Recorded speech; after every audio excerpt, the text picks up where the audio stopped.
Hey, what's up, everybody? My name is Amber May, and I'm a voice actor out here in Los Angeles. I'm the voice of Dia in Genshin Impact, Yen Ching in Honkai Star Rail, the narrator in Comey Can't Communicate, and I also voice Brooklyn Barbie in the movie Barbie Big City Big Dreams. I'm here to let you know that I'm going to be a guest this year at Urban NerdCon in Atlanta. Yeah, woo! That's going to be April 26th through the 28th at the... where are we going again? It's going to be at the Cortland Grand Hotel in Atlanta, Georgia. So, if you're a Genshin Impact fan, a MiHoYo fan, and you live on the East Coast, you got no excuse. Come see me. Urban NerdCon. Our heroes, our villains, our stories. Come on down. Let's do it. Let's get it on. TheUrbanNerdCon.net to get your buy one, get one free badges before the price increases. Remember, our heroes, our villains, our stories. Everyone's con. See you there.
Hello. Welcome to a live edition of the BCSN. Well, wait a minute. It's the BCSN SportsWrap and Dr. Kenyatta Cavil's inside the HBCU Sports Lab. Bryan A.D. and Doc is in the building. He's there somewhere. Hey, how's it going? Hey, doing well, Doc. How are you tonight? Pretty good. Trying to figure out my camera here. I never had this one before. All right, see, I thought it was just me. There he is, ladies and gentlemen. The Dean has stepped into the building. Good to be with you, gentlemen. Hey, man, this is me and Drew's favorite time of the year, boy. Come on and talk some basketball. I don't know where y'all get fired up. I know the first time people may not realize that, and some will get this because they've been with us all this time. When we took advantage of the additional time we had during COVID. Yeah, we made up some tournaments and we did all kinds of good stuff then. Yeah, definitely. How the extra, I don't know, the less of an hour affect you? I know it messed with me yesterday. How did it do you? I needed my hour. Me too. I'll just say that. I hear you. Well, you guys, anybody joining us that's come in, you're gonna get a good dose of basketball today. As the show title says, it's the MEAC and SWAC basketball preview show. We're going to break down the women's and the men's brackets in the MEAC and the SWAC. Drew, our resident MEAC-ish fan that he is, got his MEAC shirt on. He got a throwback on there. I see. Right. Which logo is that? Is that like 3 generations ago, Drew? This is the one that I paid for. That's the version of it is because when I made MEAC my Nation. I see you part of the nation. That's new. Yeah, well, we grew up in the MEAC. Always MEAC. Yeah, we grew up in the MEAC. I'm not saying this as any umbrage. I think it's a great deal. I went up to the MEAC tournament last year, and until I've gotten a new role and new title in terms of interim dean, it precludes some of my travel as I, line some things up will make it much more difficult this year. I do have a plane ticket, but it's looking like I have to cancel it for later in the week. And my plan last year, I actually did 2 days of the MEAC tournament and flew to Birmingham and did the final 2 days or that evening and the full day on Saturday of SWAC. So I've crossed both lanes. I've worked with the commissioner up there previously. She's welcomed me in and likes a lot of the ideas that I put on the table, and she's doing some great things. And obviously, I work with Lynn Thompson, is kind of who brought me to the table as he transitioned from, as you know, being the VP of Athletics of Bethune-Cookman, as they moved over to the SWAC, and he finished his career there in terms of that role. He's working with the MEAC in terms of a consulting role, but he's heavily involved in a lot of directions in terms of almost a part-time person at the MEAC, for lack of better words. So, no, I get it. There are a lot of great things with MEAC. And from a long time ago, I've been covering HBCU just like AD Drew is home in terms of making sure we get our mid-major news out for the SIAC as well as getting the CIAA. We like to think we do that inside the HBCU Sports Lab, bigger than the SWAC. Although our roots are in the SWAC, we've covered HBCU sports. So this is right up my alley. I love what you all have decided to do. This should be fun. Yes, indeed. Only thing I'm gonna say about Dr. Thompson, Dr. Cavil, is as a Rattler, we respect Dr. Thompson. We love Dr. Thompson, but we glad he ain't at Bethune anymore. That's all we gonna say, because we don't have to worry about them finding the right coach to beat us anymore. Say no more. Say no more. Some of the young folks say less. Yeah, there's something to be said about being somewhere for 30 years and really putting down roots and watching that program grow the way he grew it, and definitely probably left it better than when he got it. So he found it. Or found it. Right. Let me ask this question. So, Doc, did you make it? I know you went to the CIAA. You did not make it to the SIAC. No, I was planning to join Drew down there. He had negotiated all kinds of things for me just in case I got down there. Gotcha. But again, it's been hectic the last couple of weeks. So I'm glad I was able to sneak out just in time to at least get the first one in terms of the CIAA. So that was huge. But now I can officially check all 4 of the major 5 HBCU conferences. I want to make sure we do a better job with that, particularly with the new naming of the GCAC, the HBCU Athletic Conferences. Drew kind of broke that news insider to us. We couldn't share it. He broke that inside the group.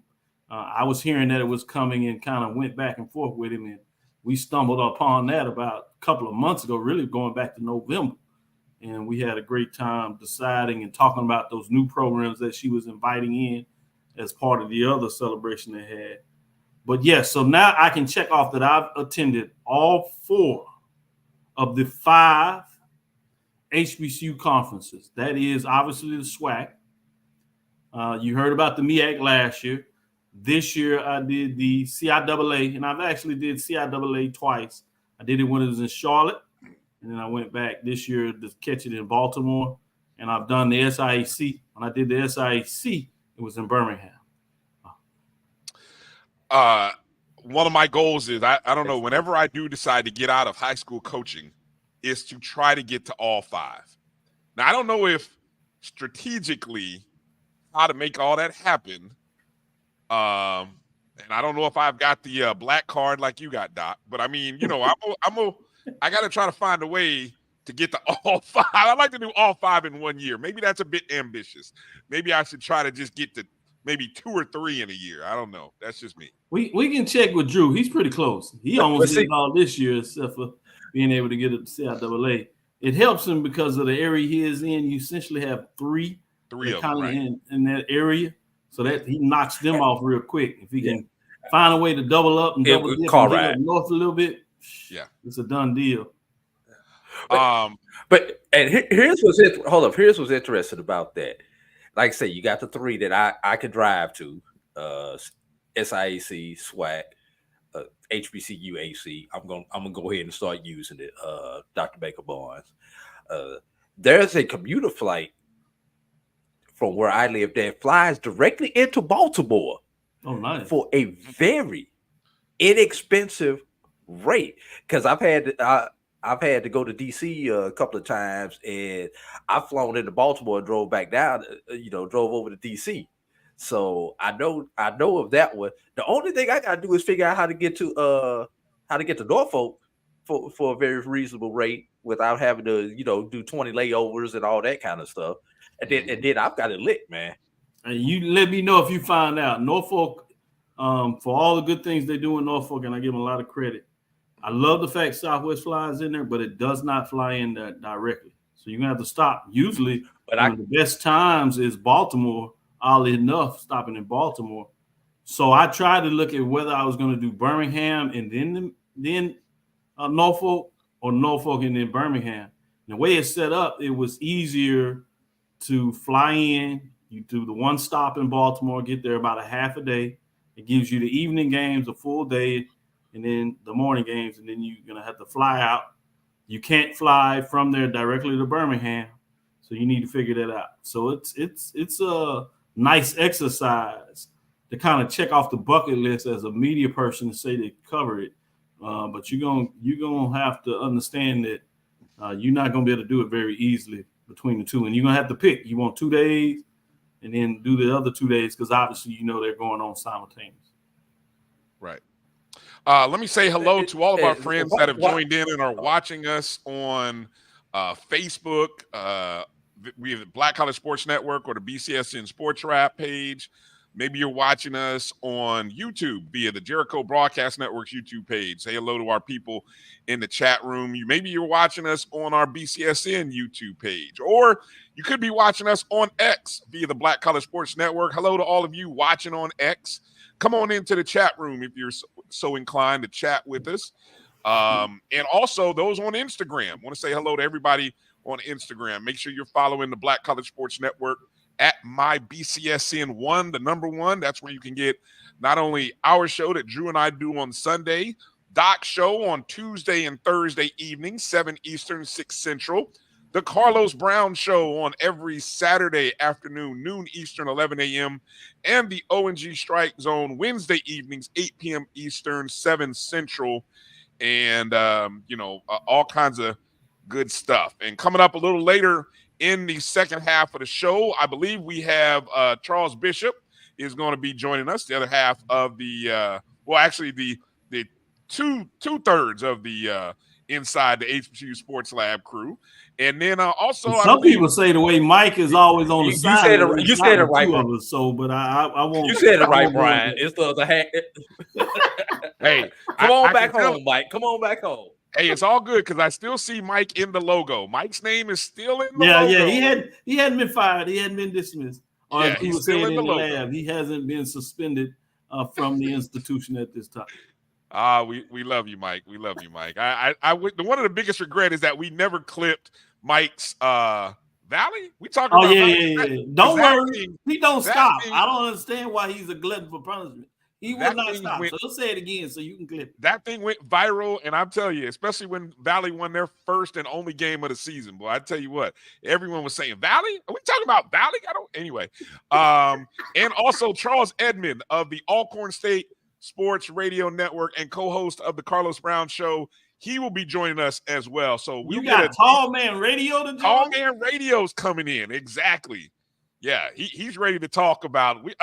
It's going to be juicy. It's going to be a lot of good stuff to talk about. All right, so here's how we're going to do the show. We're going to break it up in segments. We're going to talk MEAC here in this first hour. We're going to start with the women, and then we're going to get into talking about the men And then in the second hour, we'll get into the SWAC. SWAC women first, SWAC men second. And we'll do all kinds of things, maybe some predictions, some analysis, kind of see where the conversation goes. Obviously, you guys in the chat room, hello to everybody there. Early folks who come in. Emmett Jones, we say hello to you. Tamara T, always good to have you, Tamara. Good to see you. Walter Harley, thank you for coming in and checking us out. Karen Griffin, hello to you, Karen. Herb Seward, Herb, good to see you, Herb. All right. That should be a good one here, especially with some good MEAC intel. So feel free to drop any nuggets you got there, Herb. Mary 305, good to see you. Shout out to Herb with the HBCU basketball nightly. He did a nice show with the team last night. Okay. That's right. I'm going to borrow some of the information. I will give them credit, unlike some folks. I will give them credit. Okay. Hey, it's all good. We need to send Herb a link. We need to send Herb a link and have him come on in. Hey, Herb, you let us know, Herb. You want to come join us in this first hour. All you got to do is hit us up. We're glad to bring you in. Also, shout out to Mike Reed jumping in on Facebook. I appreciate you joining in on Facebook. I want to ask a question now. I don't want you to answer it, but I want you to think about this. As we talk about these last two HBCU tournaments, hold on a second, Drew. I'm gonna put this out there, and I just wanted to marinate and sit out there because maybe we'll address it either sometime in the second hour. Which of the 5 postseason tournaments is right now operating the best? And when I say operating, you can use whatever metrics you want to in terms of visuals, in terms of accessibility, in terms of action, setup, length, whatever you want to use as your metric. That's what I want to know. So by the end of the show, I'd love to hear from Drew, Doc, any of you guys in the chat room, which of the 5 conferences, which of their tournaments are operating the best? Drew, would you want to add? Chuck Hunt must be at work, fellas, because we can't have a show without Chuck Hunt checking in from Monroe, Louisiana. Oh, he'll get in. I know Chuck will find his way in. Chuck will find his way. I know he will. he might just be driving, or he might just be getting off work. So we're not on a regular night, so he probably got his work day scheduled around our show. Is he has his phone upside down. That's what that is. All right. He didn't have it set for a Monday show. That's what it was. I know. He threw everybody for a curveball. We tried to tell everybody last night. We tried to tell you. I don't know if y'all didn't think we were serious about it. Oh, Bryan and A.D. just be talking. But we told y'all we were going to do this. So anyway, let's start with the women. As we start with the women, we got to start and pay homage to the champs. Hey, before you do that, we got to answer your question, Bryan. That was a great deal. AD, you gonna answer the question? I so want to answer because I think you want to jump into that first. You want to jump into that?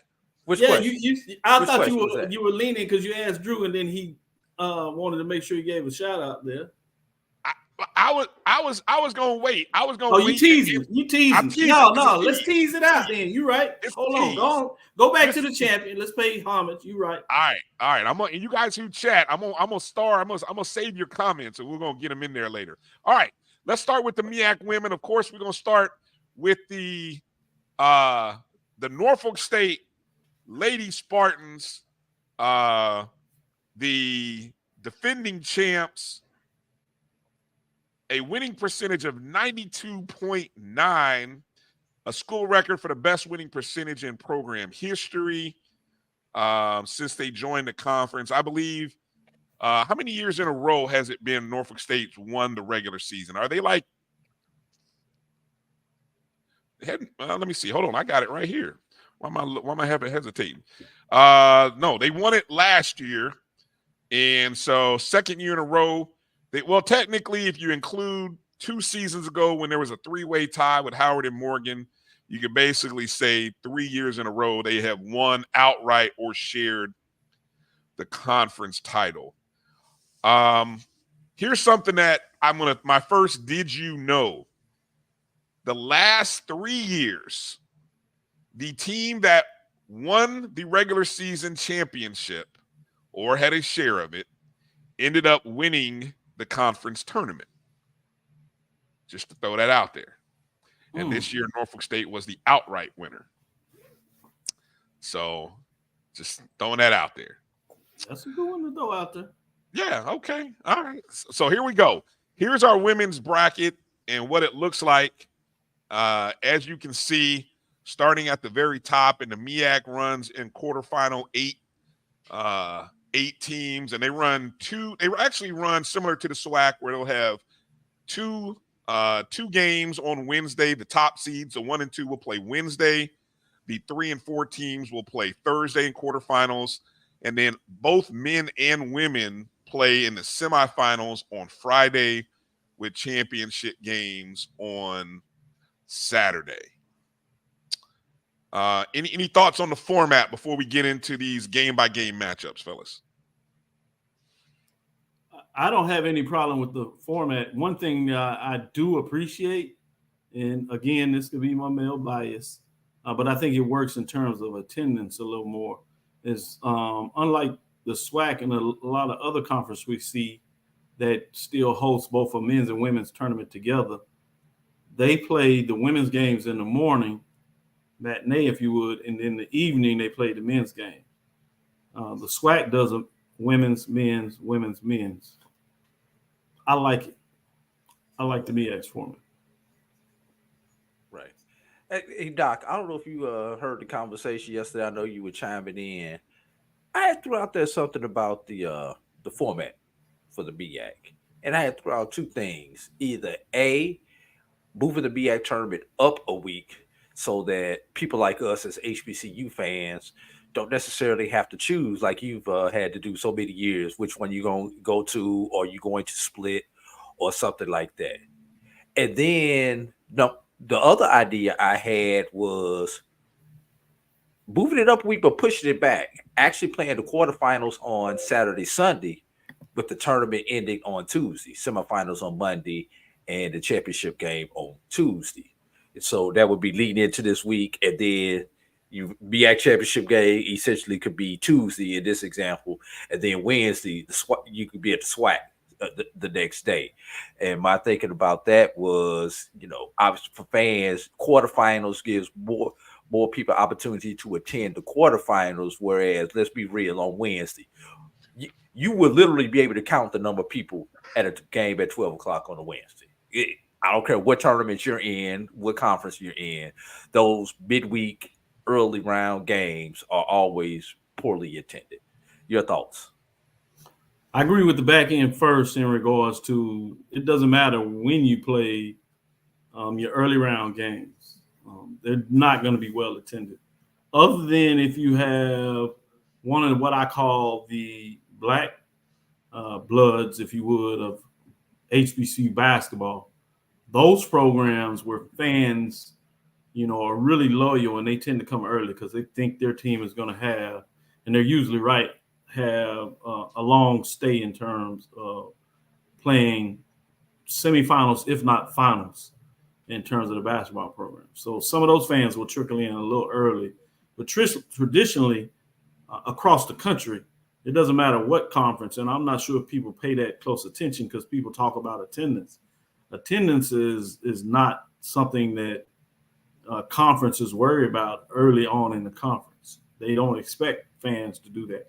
And if you talk about, particularly for our fans, HBCU fans, which mainly happen to be African-American or Black, we tend not to have the disposable income, even though that's changed a little more. We do have that. But more generically, culturally, we don't tend to take off work that early. We are used to being in positions where we have to work.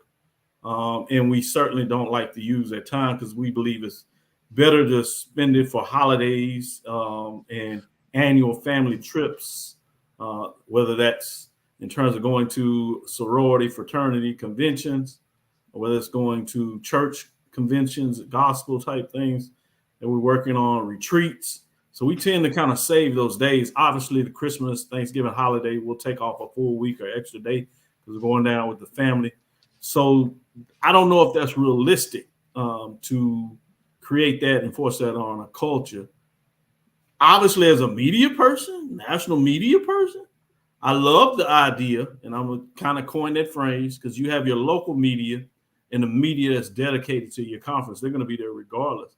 But if what we now have is this HBCU national media, which has grown, if you want them involved, it would help if there's better coordination in terms of one of the conference moving up a week in terms of that format. Obviously, this does bounce it off the fact that you're running into the SIAC in terms of that footprint, but still it's would be more conducive for those that just kind of follow the Division I framework. So that's a great point.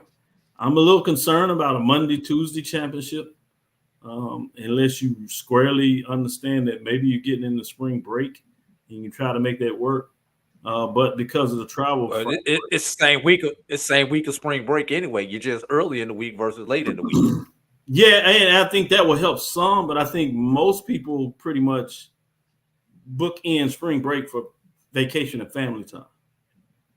So I don't know if they're going to dedicate going to a cultural event such as a MEAC SWAC championship to go to a basketball tournament, unless you're really connecting it with the city of interest. So I just think you have too many variables for that to realistically work. I think it would be important for them to study it and really get the data, because we're just kind of coming off of what we personally have experienced and collected data. But again, I do like the idea more than anything, that your first point on there was at least moving one of the tournaments up a full week. That way you could get to see that. But you're still asking that HBCU national media, if they're not full-time with way they cover sports and getting paid for that, they're just taking off their first job to do this secondary job. So you're talking about them instead of just taking off 2, maybe 3 days, now they're going to have to take off, 4, 5, 6 days. Right. And my thinking behind that, Doc, is for those early round games, if you've got every team playing on Saturday and Sunday, all 8 teams, by playing your quarterfinals, your 2 days of quarterfinals on Saturday and Sunday, better visuals, better attendance. I've been a part of tournaments where there have been less than 100 people there on that 10 o'clock game on a Tuesday. And it's not a championship experience for the student athletes when you don't even have mom and daddy there Tuesday at 10 o'clock in the morning. Right. But I don't know how you I'm just throwing out, just throwing something out there from conversation. I think that's important. I'm not saying that you shouldn't throw that out there. I want to make sure that it's clear. I'm not saying that I'm taking umbrage in regards to you putting it out there. I think that is extremely important. I just look at the variables that you're talking about in regards to a 10 o'clock game on a Wednesday. I don't know how you can do 8 teams. And really, when you think about it, you're talking about 16 because you're doing men's and women's, unless you're going to separate the men's and women's tournament. I don't know how you can effectively run a tournament where you have to have a game at 10 o'clock. And as we said, you can go to the ACC. You can go to ACC, and you're not going to get a significant crowd at 10 o'clock unless it's like North Carolina, unless it's like Duke, unless it's like Kentucky. But you can look at Florida. Florida can play 10 o'clock in the SEC. They're not going to have a significant fan base there on a Wednesday. Yeah. Right. That's why I say maybe that, but on Saturday at noon, round 1, this same schedule starting on Saturday at noon, and everybody gets to see potentially all 4 teams on the weekend. You see 4 games on Saturday. Oh, I see what you're saying. Take advantage that you have more people. Yeah, there's something to consider for that. You just know that you're not going to have a lot for your championship game. Which is what. And just before we continue on, that's 1 game versus 4 games, so you have a point there. Yeah. And Russell, I said the BAC instead of the SWAC. There's no bias, but considering that the SWAC and the SIAC essentially have the same footprint, then that way those 2 conferences would not be competing with each other, because the CIAA, which has the same footprint as the BAC, is a week prior. So it would be CIAA, BAC, and then SWAC with the SIAC overlapping in between those 2. So essentially you would be talking about 3 consecutive weeks of basketball for HBCUs if what I say will be something that would be considered. And with just a couple of days of overlap between the SIAC and the MEAC, which essentially do not have the same fan bases because they're in two different regions of the country. Now, I would tell you this on the TV part. The TV championship would not mind whether you have their championship on a Sunday, Monday, or Tuesday, because they do championship games throughout the week, and they market it as championship week. So television wouldn't have a problem with it. All right, let's go through the matchups. The opening round quarterfinal matchups, starting in, if you're looking at the bracket from top down. So we'll start with the top half of the bracket. Just a few notes here. Number 1 seed, Norfolk State, going up against South Carolina State. The last 2 meetings this year have not been close by a margin. The final score, the last 2 times these teams met, by 62 and 61. Norfolk State beating South Carolina State by 60. That's right. 62 and 61. Final score 87-25. The last meeting and the previous meeting before that, 94-33. That's almost tripling up your opponent. The last time out, Brian. You said 25 points in a Division I college basketball game. Yes, Drew. The first time they played this year, it was 94-33, a 61-point margin. The second time was 87-25, a 62-point margin. So expect the point spread to be 50. Might be 55. Just saying. That game won't be on the board. No, it better not be. But there might be somebody. Anyway, the last year they met in the tourney. Last year they met in the tournament. Norfolk State only beat them by 24 points. This has been a lopsided series. Norfolk State is currently on a 13-game winning streak against South Carolina State. The last time that South Carolina State beat Norfolk State, January 23rd, 2016, it just happened to be in Norfolk. So I don't know. Not saying it can't happen, but it did one time before. I can say it's not going to happen. No, you talking about the top two scorers in the conference for Norfolk State, Diamond Johnson, as many people are familiar with, and Kiera Wheeler getting it done in terms of them scoring 19.6 and 16 points a game, respectively. You do not even get a South Carolina State player in the top 10. You have to go down to number 18 and 19, just inside the top 20, before you get South Carolina players that scoring. And guess what they average? They average 8.9 and 8.8 a game in terms of Tania McGowan and Morgan Beecham. And so there's just a talent gap that is significant there. You saw it in terms of points for that game. In South Carolina State, with all due respect, they've struggled all season. So they're getting back in terms of trying to figure out what they want to do for their women's basketball program. Obviously, a little different on the men's side. They've sped that up a little bit. So there's hope out there for South Carolina State that they can get things going. But this is probably my biggest chalk of the weekend. Yeah, I even like this in terms of the point differential and moving Norfolk State on. Obviously, we'll talk more about the SWAC then, but just giving some people a comparison. You got Prairie View and number 1 seed Jackson State. I give this a larger percentage in terms of a chance to win, even though I think Jackson State is overwhelmingly the favorite. That's how big of a gap I see between Norfolk State and South Carolina State. So you can chalk this in.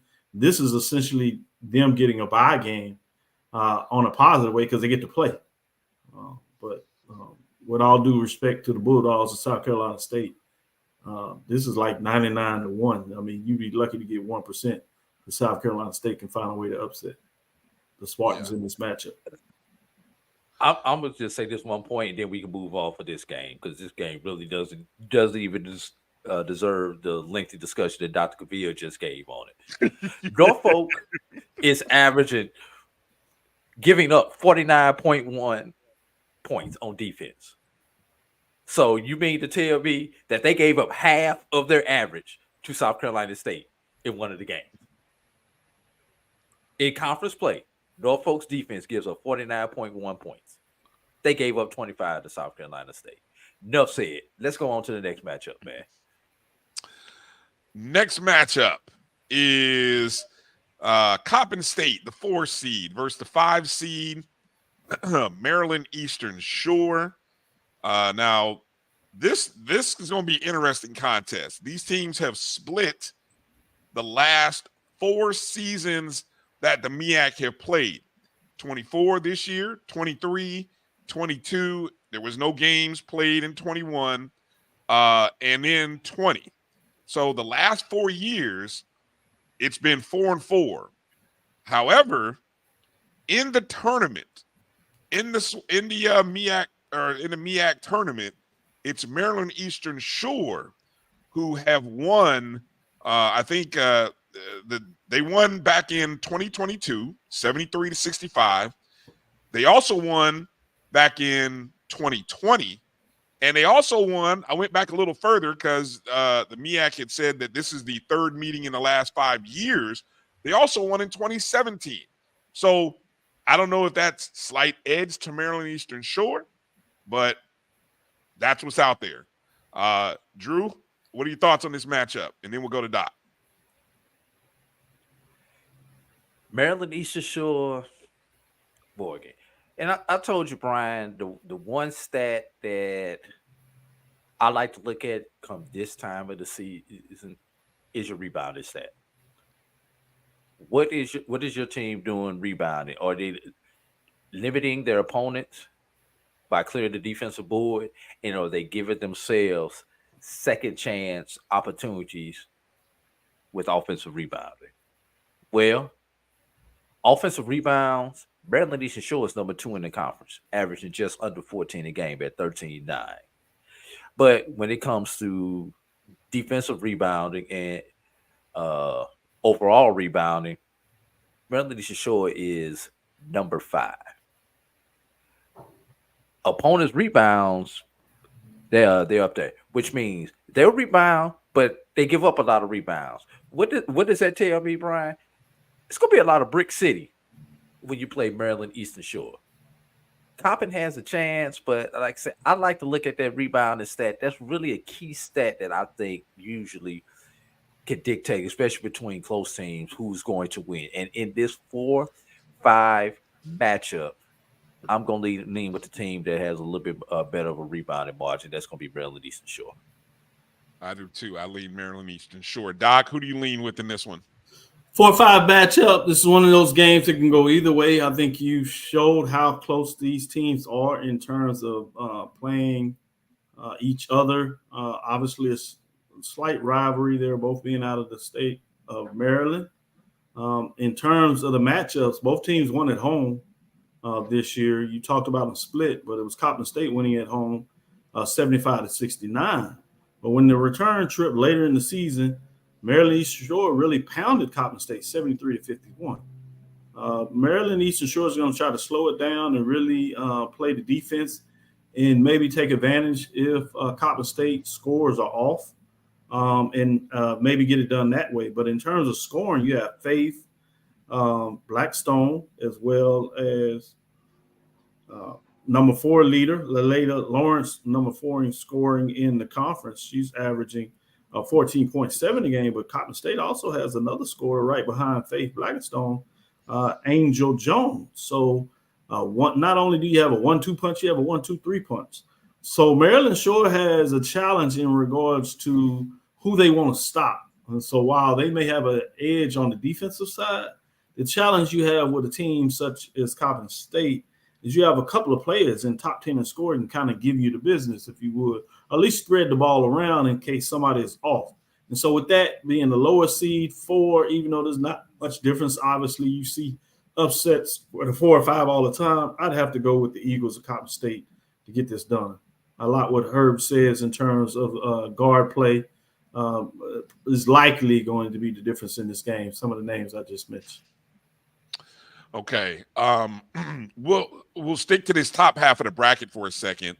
with Norfolk State advancing to the semis in all of our predictions, whether it be Doc with Coppin State or Drew and I with Maryland Eastern Shore, do either of them have an opportunity or a chance to knock, or maybe the better way of saying it is how much of a chance do you give either of the 4-5s to knock off Norfolk State in the second round in the semis?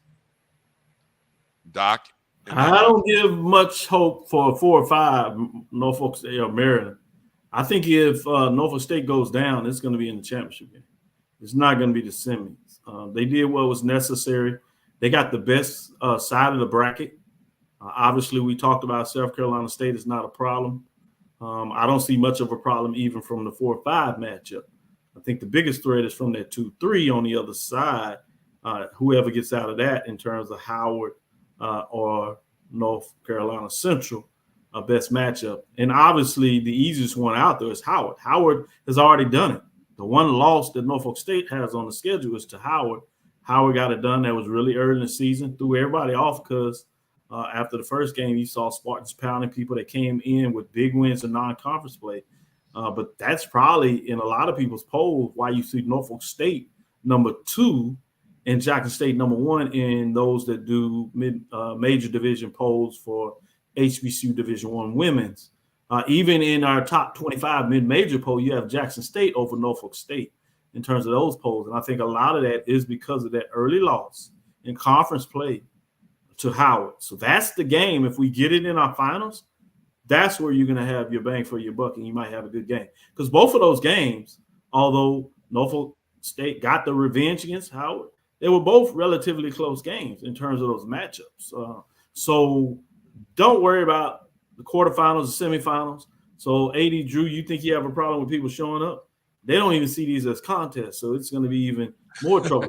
They're going to wait until with the expectation that their team is going to get into a championship game. So they'll come in Friday, get their party on, and they'll be ready to go to the championship game on Saturday.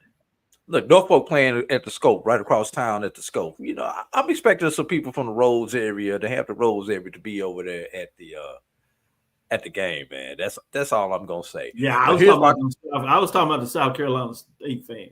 They gonna watch. Say your money. Say your money. Yeah, they gonna watch. Say your money. Say your money, bro. Say your money. Hey, we got Maryland East Shore and Norfolk in the second round. At least that's what I have. There are only 3 teams with a positive turnover margin in the MEAC on the women's side. Maryland East Shore,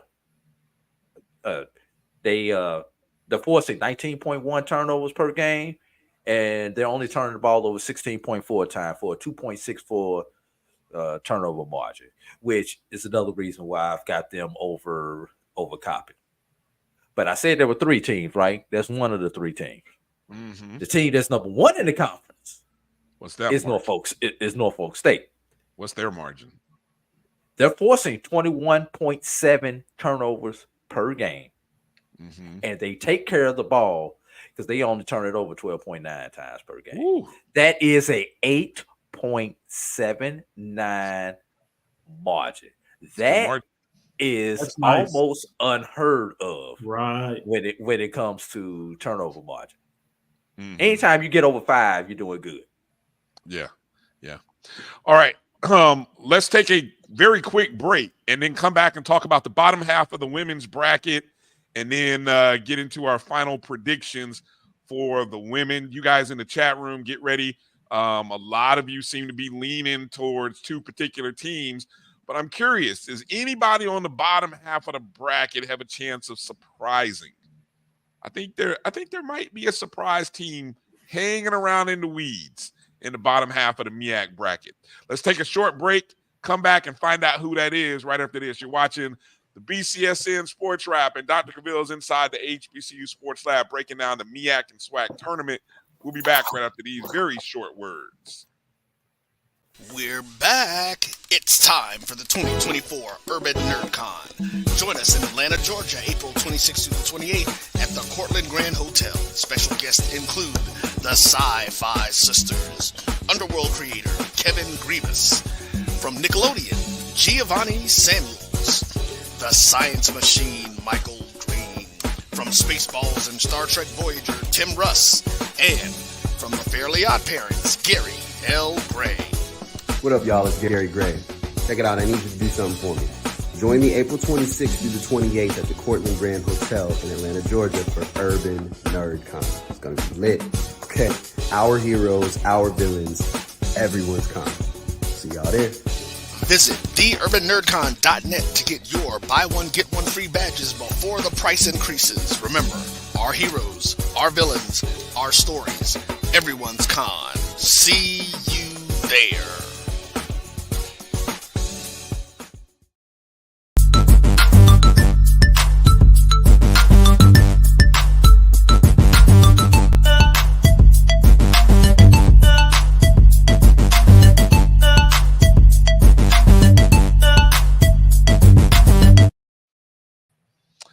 All right, welcome back to the BCSN's collaboration with Dr. Cavill's inside the HBCU Sports Lab and the BCSN SportsWrap here, breaking down the MEAC and SWAC basketball tournaments, which both begin Wednesday, March 13th, with quarterfinal action for both the top seeds on Wednesday, and then the next 3 and 4 seeds, along with their opponents, will play on Thursday in both the MEAC and the SWAC. Of course, the MEAC is playing their tournament at the Scope Arena in Norfolk, Virginia, and the SWAC is playing in, I believe it's Bartow Arena? Is that the name correct? That would be correct. Yes. In Birmingham, Alabama. All right. Appreciate let me see. I think there was maybe a question or two that I wanted to ask real quick before we get into the second half. Let's see. EA had kind of asked a question: why is the NCAA tournament starting so late in March? Which, the 20th and 21st, meaning that this year the national championship game won't actually take place until almost the first weekend of April.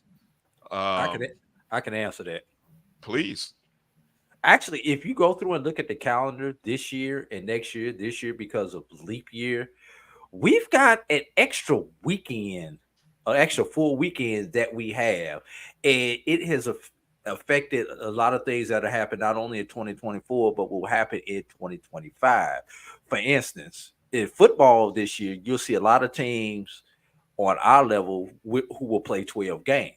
The reason that they can play 12 games is because there is an extra Saturday in which they can play those 12 games. This year is because of the leap year. Next year is because of the natural calendar. So because of that, some things are going to be off this year, next year, because of how the calendar fell with that extra full weekend that we have this year. That's absolutely correct. It's just the NCAA has a calendar for when things can start, and it's usually based on the first week of a particular month. And so, as A.D. Drew alluded to, the calendar effectively created extra weekend, which allowed a month to start a little late in terms of a week, which pushed everything back in the spring regarding basketball. You see it next year with the calendar providing the extra early weekend. And you'll see that actually the next 2 years where FCS programs get an extra Saturday, which allows them to play a 12th game if they so desire versus take a the second traditional 11-game schedule or take an extra bye. That's correct. One other question come from Herbert. Says that Norfolk State could very well be a 15 seed or higher, meaning moving up to the 14 seed line. If, obviously if they win, what is the conference rating? What's the conference rating for the MEAC? Because it's going to have a lot to do with can Norfolk get out off of that 16 line. Right now, if you ask me, I don't think they will be in the first 4 if they went out, but I'm a little hesitant to say they would quite make it to a 15. Yeah, I think it's going to be a challenge for the 15. I think they're going to have a lot of upsets in the other one bid leagues in terms of the standings. So where they're ranked as an overall conference, because while Norfolk State did their part in regards to winning non-conference games, you have that factor that benefits them, and they'll get the benefit of that. But you also have the calculation of the conference ranking in the puzzle, which is going to give them a little more of a challenge because of the teams at the bottom part of the conference did not do as well as they did. It creates a weighted factor that is not in their favor for the MEAC. So it's going to be a challenge to do that. Oftentimes, though, these teams get the benefit of the fact that they have won for a couple of years in a row, even though they're not supposed to look at it. They do figure in certain ways that they have the ability to float teams. So even though they may be in terms of the net rankings, as you talked about, A.D. Drew, if it's regional that they want to schedule them in such a way or something of that nature, the committee does have the ability to slide them up to a 14 seed if they happen to be at the 15 seed, or slide them back, unfortunately, to a 16 seed. So it can float, and there are many factors. So be careful of just looking at one or two factors in regards to where you see a seeded team. But it's possible, but I see it like you, A.D. Drew, highly unlikely. I just checked the conference and team net rankings, which, of course, is the rankings that Dr. McClellan and the NCAA well, actually, no, he's not over the women. So let me read. He's not on this committee. That's right. But they use the same set of data. They use the same metrics, right? So the conference net ranking for the MEAC is 30 of 33. SWAC happens to be 29 of 33. Norfolk State is the highest rated team in the MEAC with a 121 net ranking, second only to Jackson State, who has a 101 net ranking. So I think, last year, what you need is Howard one of those four. I don't think Norfolk State will be a first four. Exactly. That's what I'm saying. I'm like Dr. Cavil. It's going to have to be a lot of one bid leagues, low majors, as they like to call them, whose number 4 seed wins their conference tournament in order for Norfolk to even have consideration of getting off that 16 line. I agree. But I think they should be clearly outside the first 4. All right, let's get into the bottom half of the women's bracket here. Interesting matchup. Howard and Morgan State alums, they're going to be at it for the next 2 days in the middle of the week. If they haven't already started on social media, just get out of the way, because this matchup, this matchup for the women is also a matchup on the men's side. So I'm gonna just, I would just back away from any Howard and Morgan State fans. Just stay out of it and let them go at it for the next 4 days. And after Thursday, we'll see how the dust settles. But the women will play first. Brian, you are a smart man. Yes, I've learned through my interactions with Jackson State folks to stay out of the way of other folks' business. So I wish some Jackson State folks would do that. But anyway, they can't help themselves. I know they can't help themselves. They stop. Get in trouble. They like me. I can say that. They don't like me because But anyway, Brian still ain't got the smoke out of his house from last week. I know. I'm still fanning stuff out. Anyway. Wednesday, March 13th, they play at 2:00. Howard is the 2 seed. Morgan is the 7. The last time they played was the 24th. Howard won that contest 70-47. Howard has won 4 of the last 5 meetings. And at least as far as I can tell statistically, this might be the first time these 2 teams have met in the MEAC tournament. Doc, Drew, anything you can glean from this matchup that you guys have pulled out? Go ahead, Drew. All right, I was gonna say, for me, Howard, the number 2 team in the conference in field goal percent. Morgan, the number 7 team in the conference in field goal percentage. Opponents' field goals. Howard, number 3 defensively. Morgan, number 6 defensively. You got to put the ball in the hole. Howard puts the ball in the hole better than Morgan. Howard stops you from putting the ball in the hole better than Morgan. Advantage Howard. Pretty good combination right there.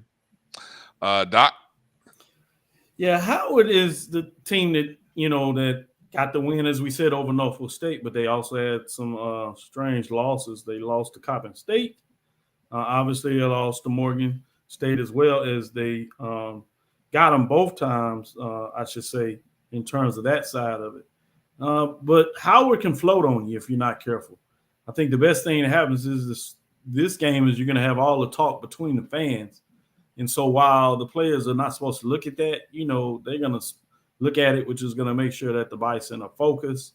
And with that being said, I think, as Drew alluded to, when you talk about the talent for Howard, if they come to play with Tiana Howard, Ayana Warren, top 10 scores, really top 5 and 6 in terms of what they're able to bring, 14.3 and 12.2. You got that balanced scoring.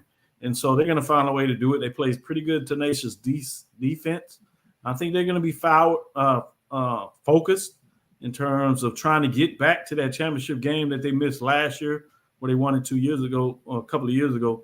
So I look for Howard to get this done. I think the game will be a little closer than most of us think, but Bison will find a way to pull it out.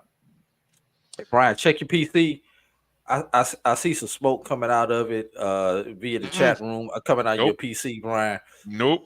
I'm not doing it. Not doing it. You can't bait me. I gotta get over. I gotta wait until we get over into the SWAC talk. I'm not doing it. I'm not falling for it. Okay, the 3-6 matchup. North Carolina Central versus Delaware State. The last meeting was on the 26th of February. Delaware State won that contest, 75-64. They actually snapped a 5-game losing streak to North Carolina Central. The last time these teams met in Norfolk was March 12th in 2019, which North Carolina Central won. Any chance the good feelings that Delaware State experienced from a couple of weeks ago carries over into this 3-6 matchup? Doc, we'll start with you this time. Yeah, I think this is one that you want to keep your eyes on, 3-6. A couple of reasons here. North Carolina Central, really you need to give them a lot of credit. I don't think people coming into this season thought Central, first-year coach, had a chance to really play this well. I mean, they were into being right up on that second seed, throughout the season in regards to what that looks like. So this is a quality team. They do have a couple of tough losses that kind of make your head spin. But with all that being said, when you talk about North Carolina Central, I like what they bring to the table. They did have the loss to North Carolina, Delaware State on Monday, 26th. Charles likes to talk about, at least in the SWAC, a lot of things happen on the Monday. And then you have the really unique schedule with the MEAC, where oftentimes, unlike what you see following the SWAC with the travel partners, you have the travel partners, but in the MEAC, they switch. So on a weekend, you'll have one game at home, and then your following game will be on the road, or vice versa. You'll have your first game on the road, your next game at home. So I think that makes it unique, and you can see really some things happen on those Mondays versus what you traditionally see on Saturday, Monday type of matchups. North Carolina Central did get Delaware State in their first game going back to late January. They won that game 64-58. So these have been competitive contests. So if you're talking about the upset, obviously the first one people like to look at, they're 4-5, but more of a true upset if you have would be 3 versus 6. So if I was going to have to pick something that did not go chalk, this is the one I'm going to lean in, particularly although North Carolina Central has really did well this year. It's kind of unique when you get into tournament time. And those teams that have kind of done well, better than what people thought, oftentimes it's the tournament time where they get a little tight. So particularly if Delaware State is able to get up on Central early in that game, it could be a struggle for the Eagles, the ladies getting it done late in that game as they start putting their own pressure on themselves. So if I had to go for an upset, I would go with this one of the 4 games between Wednesday and Thursday. I would say this Thursday matchup with Delaware State find a way to get it done and sending home the Eagles on the women's side of North Carolina. And this would technically be an upset. I mean, Delaware State only won 4 games in the conference. North Carolina Central won 9.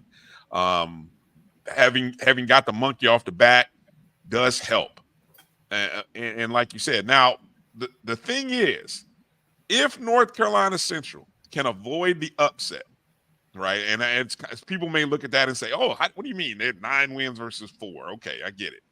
But if they avoid slipping to the 6th seed, they have a very favorable potential matchup against Howard, a team that they beaten twice. They beaten Howard twice during the regular season. They beat them at Howard in overtime, 70-64, and then they beat them at home in overtime, 79-66. So what are the odds of a third matchup going to overtime? I would say pretty high, right? I would say pretty high. But, I'm not going to tell you that it's hard to beat a team 3 times, because it's not, because you beat them twice. It's probably very easy to beat a team 3 times. I'm just saying. But that's going to be an interesting matchup, Howard and North Carolina Central. What do you think potentially on that matchup, Drew? And then I do see a potential upset in this one, and here's the path forward for Delaware State. These 2 teams are back-to-back when it comes to points allowed. North Carolina Central give it up 64.6 points. Delaware State 65 points. So essentially, that's a wash. 64.6 versus 65 points. Here's what you have to pay attention for. Since those teams are that close, I go to turnover margin. Delaware State has a better turnover margin than North Carolina Central. Delaware State, even though it's in the negative 1.71, North Carolina Central turns the ball over 2.64 more times than they force turnovers. So essentially, that's an extra turnover. Another stat that favors Delaware State is 3-point percentage. Delaware State shoots the ball a little bit better from behind the arc than Central at a 29.3% clip versus a 27.4% clip. So in the game where these 2 teams are evenly matched, we're talking about a turnover or 2 and being able to hit the long ball a little bit better. That's the path forward for Delaware State to be able to pull off this upset.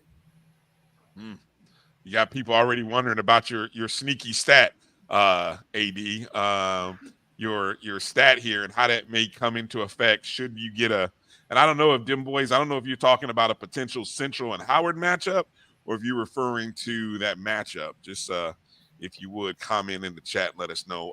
What's your take, Doc, on that potential Central? Well, obviously he was watching yesterday. He saw my rebound stat.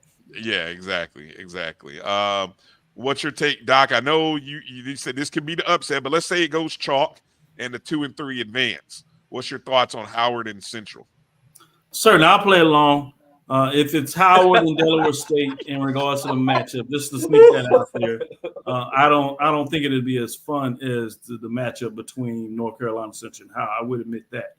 So I think Howard, if they face Delaware State, they beat them both twice over the year, pretty solidly. So I'd have to give Howard facing Norfolk State in the championship where things could really get interesting. But for the sake of having this discussion, and which would be much more intriguing, I would think, because as you said, the first 2 games went in overtime. And I like the fact that you kind of push back on folks saying it's hard to beat somebody 3 times. No, I think you got to look a little closer, and this is a perfect example where it's going to be a challenge more than it would follow that road. But if I've seen matchups where you have a team that throttled a team twice, where they were clearly superior to the team. In that case, I agree, Brian. No, you go more than likely when you have those kind of matchups, you go bop them in the head again. You just clearly better than the team. Now, there's some games that follow this where there clearly is not a huge disparity in regards to the style and the talent within the teams when you have two games go to overtime. So it's anyone's matchups, even though Central, to their credit, got both victories, home and away. So to me, it's a little more challenging because the teams are just so close. You can throw it up and flip a penny in terms of coming down and saying, all right, heads or tail, who's going to win this matchup? So I think that's the one, as you said, would be much more intriguing in terms of a semifinal matchup, unlike the other semifinal game. This is the one you want to keep your eyes on if it happens to go chalk, where you get your 2 versus 3. This is the game that is going to be the one that you want to match up, and you would have to go in any direction. If I had to go in this direction again, I'm going to lead why I said that Central is the team that could potentially be upset. This is unfamiliar territory in regards to this group with this coach in regards to having this level of success. And you got to believe that this game is probably going to be close throughout. And so that's when the pressure gets on you a little more of your season ending. And that's when I think some of those turnover errors that you talked about, not being able to get those easy buckets, and the shots get a little tougher. So I would still give the edge to Howard.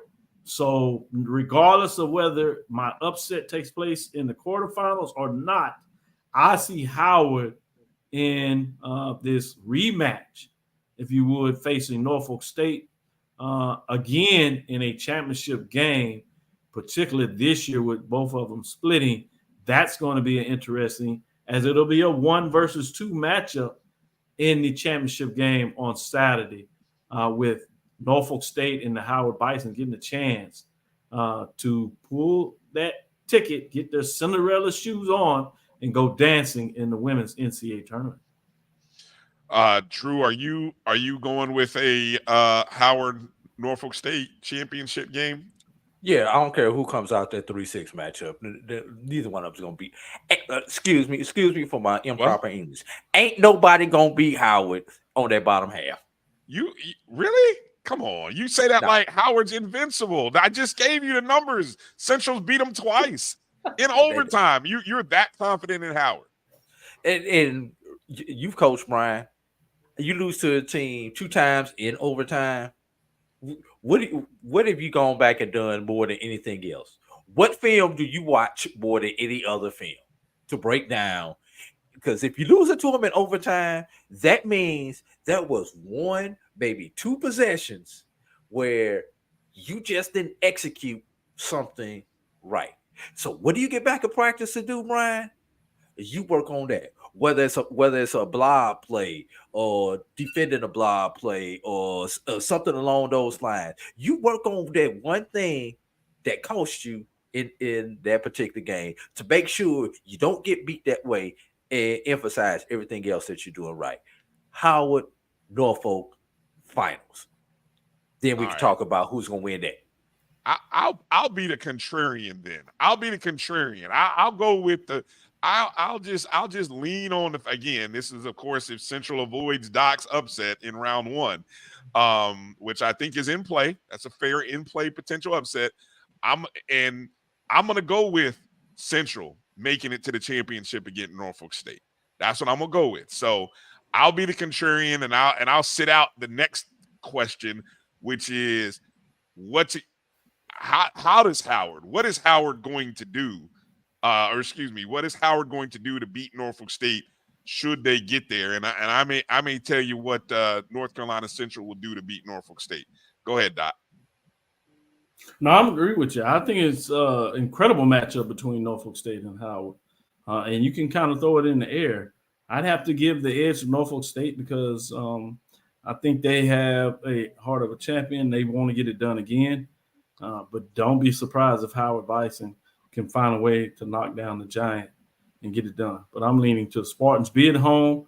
You're going to have a good crowd, particularly if the men are able to do well and get it done, which I think is a little more challenging this year than what we've seen in the past. But one way or the other, they're going to have the home crowd advantage, and I think that's going to be the difference in that game. And the Spartans on the women's side get it done. What about you, Drew? All right, now it's time to go to my stat. Rebounding. Howard averages 38.7 rebounds per game. Norfolk averages 35.3 rebounds per game. That's just over 3 rebounds per game difference. 3.4 to be exact. Where a majority of those rebounds at? Offensive rebounds. Howard averages just shy of 14 offensive rebounds per game versus 11.5 for Norfolk State. Those offensive rebounds mean second chance points, Brian. Here's another stat for you to look at. Opponents' 3-point percentage. Mm-hmm. Howard only gives up number 2 in the conference, 25.9%. That's what their opponents shoot from behind the arc. Norfolk, their opponents shoot 30% from behind the arc. And when you look at what these two teams shoot individually, they both are 1 and 2 in the conference. So can Howard stop Norfolk? Because you're going to get your attempts against Norfolk. Can Howard make those attempts? And if they do and stop Norfolk, who gets their attempts also, but they give up more. So that's the other thing that you need to look at is who's gonna win from behind the arc. But here's the equalizer for Norfolk. I can't go away from this stat, man. Turnover margin, 8.79 for Norfolk, number 1 in the conference. Howard, number 2, 2.86. Howard, if you take care of the ball, knock down the long ball, offensive rebound, you can pull the upset. So I'm gonna use your own stat to tell you. Now, again, my heart, look, my parent, my late mother, my father, Norfolk State alum. So, I got Spartan. I got Spartan blood in me, right? So I may be rooting for the Spartans, but I'm gonna tell you, okay, how is North Carolina Central? If they get there, how are they gonna do it, Drew? Going to your stat, rebounding. They lead the MEAC in combined team rebounding, averaging 40.5 a game, which is the top in the MEAC. They are the number 1 team defensive rebounding team in the SWAC, the MEAC, excuse me, in the MEAC. The combined rebounds for opponents, Norfolk State allows 34.3. Central allows the largest margin. So if that disparity there is anything, that would be troublesome there for Central, the fact that they allow the league worst amount in terms of combined rebounds. But on the defensive end is where they do it. And so, look, Central scores just as – you go and look at the total points in terms of offense. Central's offense is right there with Norfolk State, number 2 in the league. Question is, it's on defensive end. And that's where Norfolk State has a slight advantage. But, Drew, when you get to that point and you're playing on the 3rd night in the championship and the lights are bright, man, anything's possible. Anything's possible. So there is a window for North Carolina Central. It may be a small crack, but there's a window should it happen. And then I think if they run it against Howard, I think they serve notice to Howard that, look, you may have been the only team that blemish our record, and we're gonna blemish y'all. So I think Norfolk State comes out and just drops a hammer if they get Howard in the championship. So that's just my thought. All right. So again, we got people waiting to. yeah. That championship again is on the Saturday the 16th. It's the second game of the 2. I think the men play earlier, which again, television scheduling, right, Doc? That's what. So when that's all television. When people start complaining, which they will, That's television. Yeah. Notice the women's game is on ESPN Plus versus and ESPN. What is it? U. Yeah, re-air on the U. While the men's game will be ESPN 2, I believe it is. So you have the scheduling framework which gets us in the conversation, and I don't want to hold up too much time because we kind of got there. But you've heard in the SWAC where they start talking about women's getting the Thursday game. You see in a lot of conferences where they move Colonial, since we follow North Carolina A&T, where they have a Friday, Sunday, Thursday, Saturday. The Sunday games have kind of been reserved for women's basketball, if you noticed that over the last couple of years, while Saturday obviously is men. So that's the challenge when you have both your men's and women's game, championship games, traditionally, as we like to do it in the conference. You've seen it for years in other conferences, but we stuck to it where you have the matinee game being the women's and then the late game obviously being the men's. And so we have that format. Well, TV is going to push Saturday for men's championships versus Sunday for women's championship. And that's where you get in your television framework that Bryan kind of shakes his head at. All right, let's do this. I'm gonna make a quick pivot. I know we said we would do both MEACs back to back, but I want to be, kind to our guests that we got coming in. We're gonna pivot and go to SWAC, women and men, and then we're gonna finish the show with the men. So I think that way we split it up. We'll make the MEAC the bookends, and then we'll get into the meat here with Charles Bishop and Charles Edmond on the other side, and we'll break down the women and the men's bracket coming up right after this break. And again, the question that I put out on the table to everybody, those of you in the chat room, which of the 5 HBCU conferences, you've got the soon-to-be HBCU AC, formerly the GCAC, you've got the CIAA, the SIAC, the MEAC and SWAC, which tournament is the best ran or the best event, bang for your buck right now in Black college basketball? Just a question to put out there. Maybe we'll ask our panelists, our next guest coming up after the break, our Charles and Charles combo that's coming up here in just a moment. You guys hang in there. We'll be back in just a moment. You're watching the BCSN, the Black College Sports Network, our MEAC and SWAC tournament preview show, and we'll be back in just a moment. Supermarket sushi, really? No. Wait, Troy, you work here? I'm never not working. Like Head & Shoulders Scalp Shield technology, up to 100% dandruff protection, even between washes. Never not working, huh? Oh, Troy, you're such a good teacher. Yeah, I know. Never not working. Never not working. Never, ever not working. Are you serious? Never not working. Dandruff protection that's never not working. Head & Shoulders Scalp Shield technology. It's never too early to plant the seed, to share the tradition, and instill a sense of pride in your HBCU with your little ones. HBCU Pride and Joy Children's Boutique helps you share your school spirit with a wide selection of adorable kids apparel and accessories officially licensed from your favorite HBCU. Visit hbcupridejoy.com and follow us on all social media at HBCU Pride Joy on Facebook and Twitter. This is Brian Fulford. A.D. Drew and I are co-hosts of the BCSN SportsWrap. We talk about all things related to HBCU athletics. From the games, teams, coaches, and fan interest stories, we cover it all. You can find our shows on Facebook at BCSN SportsWrap, YouTube at MyJBN Online, and everywhere you listen to podcasts like Anchor, Spotify, Google, and Apple Podcasts. You can also find the show on the Jericho Broadcast Network's app. Make sure to download. We look forward to you joining the conversation and being a part of the show.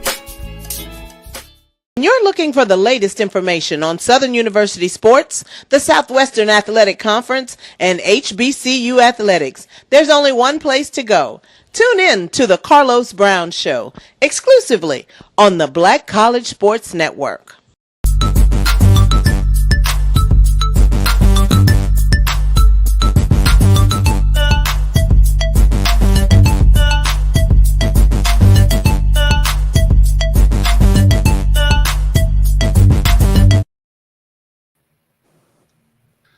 All right, look who we got in the house. It's a starting five. It's a full house backfield with the Black College Sports Network. Of course, you got the SportsWrap here with me and Drew. You got the other half of the Dr. Cavil's inside the HBCU Sports Lab. Hello to you, Charles Bishop. And then Tall Man Radio himself, Charles Edmond, co-host of the Carlos Brown Show and the voice of the Alcorn State Braves. Gentlemen, how's everybody doing tonight? How you doing, Brian? Thank you for inviting me in. Hey, doing well, guys. I wonder which one in this backfield is going to get thrown for a loss, or which one's going to run for a touchdown. Which one is that? Just don't count on me to throw too many blocks. I blocked like Coach Prime used to tackle. Hey, I'm catching balls out the backfield. I'm not trying to get hit like that. Man, I thought we in basketball season. Point guard, man. I dish a dime now. I dish a dime all day to you, Doc. Just make a shot. Don't mess up my dime. Yeah, exactly. We got a point guard. We got a center. Charles, you as the center, obviously. I can play a little Barkley in the power forward, and then we got the backcourt guards there with Doc and Charles. Three guard combo. I'm going to have to move you to a wing. Yeah, we running three guards, man. We running three guards. I knew you would say that. I used to run the point, so I can do that. I can handle that. I ain't afraid to, and I said I ain't afraid to pull it. I knew you were gonna say that. I ain't scared to shoot. I guess I got to go downhill and go to the cup there, Chuck. Look, I'm just here to get rebounds, and so I don't get fined. That was my game. The point forward, man. Come on, take it to the hole. I'm just here to rebound, baby. Do the dirty work, whatever you need me to do. All right, gentlemen. So the SWAC tournament is coming up. The women and the men are coming up. We're going to start with the women first. First question on the floor. Best story or the best storyline on the women's side from the past season, and then I'll add. Well, let's go women and men. Best story or storyline from the women and men season. I'll start with you, Bishop, and then go to you, Charles, and then we'll go Doc and Drew. Best storyline. I think. Maybe FAMU in terms of their women's basketball team getting resurrected a little bit. I was very impressed by their season, although not in the tournament, but they seemingly turned things around and made some games really competitive. Won some impressive games out there. Mm-hmm. What about the men's side? What's the story on the men's side? Story on the men's side, I think, is a lot of injuries, and then the parity that I think you have in the league. I think that's one of the things that really jumped out for me because you had teams that would get on 2, 3, 4 game win streaks, and then all of a sudden you'd have a flip because of whatever reason. So I think this tournament in particular, from 1 to 8, anything can happen. Charles, Edmond, what's your storyline of this past season on the women and then the men? I think, just don't want to be a homer, but the Lady Braves getting back in the tournament after a 2-year hiatus, and considering the games that they had to win down the stretch to get there. Some of the games that they threw away last year that they didn't get in the tournament, we won some of those games, beating one of the top 4 teams, the UAPB, on Saturday, and then winning a big game at Prairie View, a game they had to have. So I would say that's one of the storylines, watching Lady Braves basketball back in the tournament. And I'll throw a little side one out for Jackson State. I mean, they went, 18-0. They were dominant. But I think the storyline is Jackson State women's basketball getting a vote for the AP Top 25. Yeah. I know that doesn't get a lot of oxygen right now, but I think that's a huge accomplishment. And it's not the first time it's been done, because when I was a student broadcaster at Grambling, and I think it was 88, Pat Bibbs, who was a longtime coach at Grambling, a Hall of Famer. I was doing games then. We won the Texas Tech Lady Raider tournament, and Texas Tech at that time was a quality top 30 program, won their tournament at their place, and Grambling got a vote for the top 25. So, I mean, I'll just say Jackson State obviously going undefeated, but I think them getting a vote for the top 25 and the Lady Braves getting in are the storylines for me. Mm-hmm. What about you, Doc? Storyline from the women's season and then the men's season. I'm gonna have to go with the Grambling women. New head coach. I think Grambling. Many people really thought about Grambling being a 2 seed and doing this well on the season. They, started out pretty solid, but they carried on, and everybody thought at some point that they were not going to be able to carry it all the way through. But they said not so fast. They get it done. So besides what the other gentleman said, which I agree with, that those are certainly good storylines. The one I would have to look at to be, throw something else on the paint board, if you would be Grambling and just how well they played. On the men's side, I'm going to have to go with the Braves. I think people thought they would be solid, but the way they fell hard, and now they have won 9 games in a row to ultimately finish in the 2 seed, I think says a lot about this team. And I would say for many people, that's the surprise more than not in terms of what's going on this season. So those are 2 teams I would look at.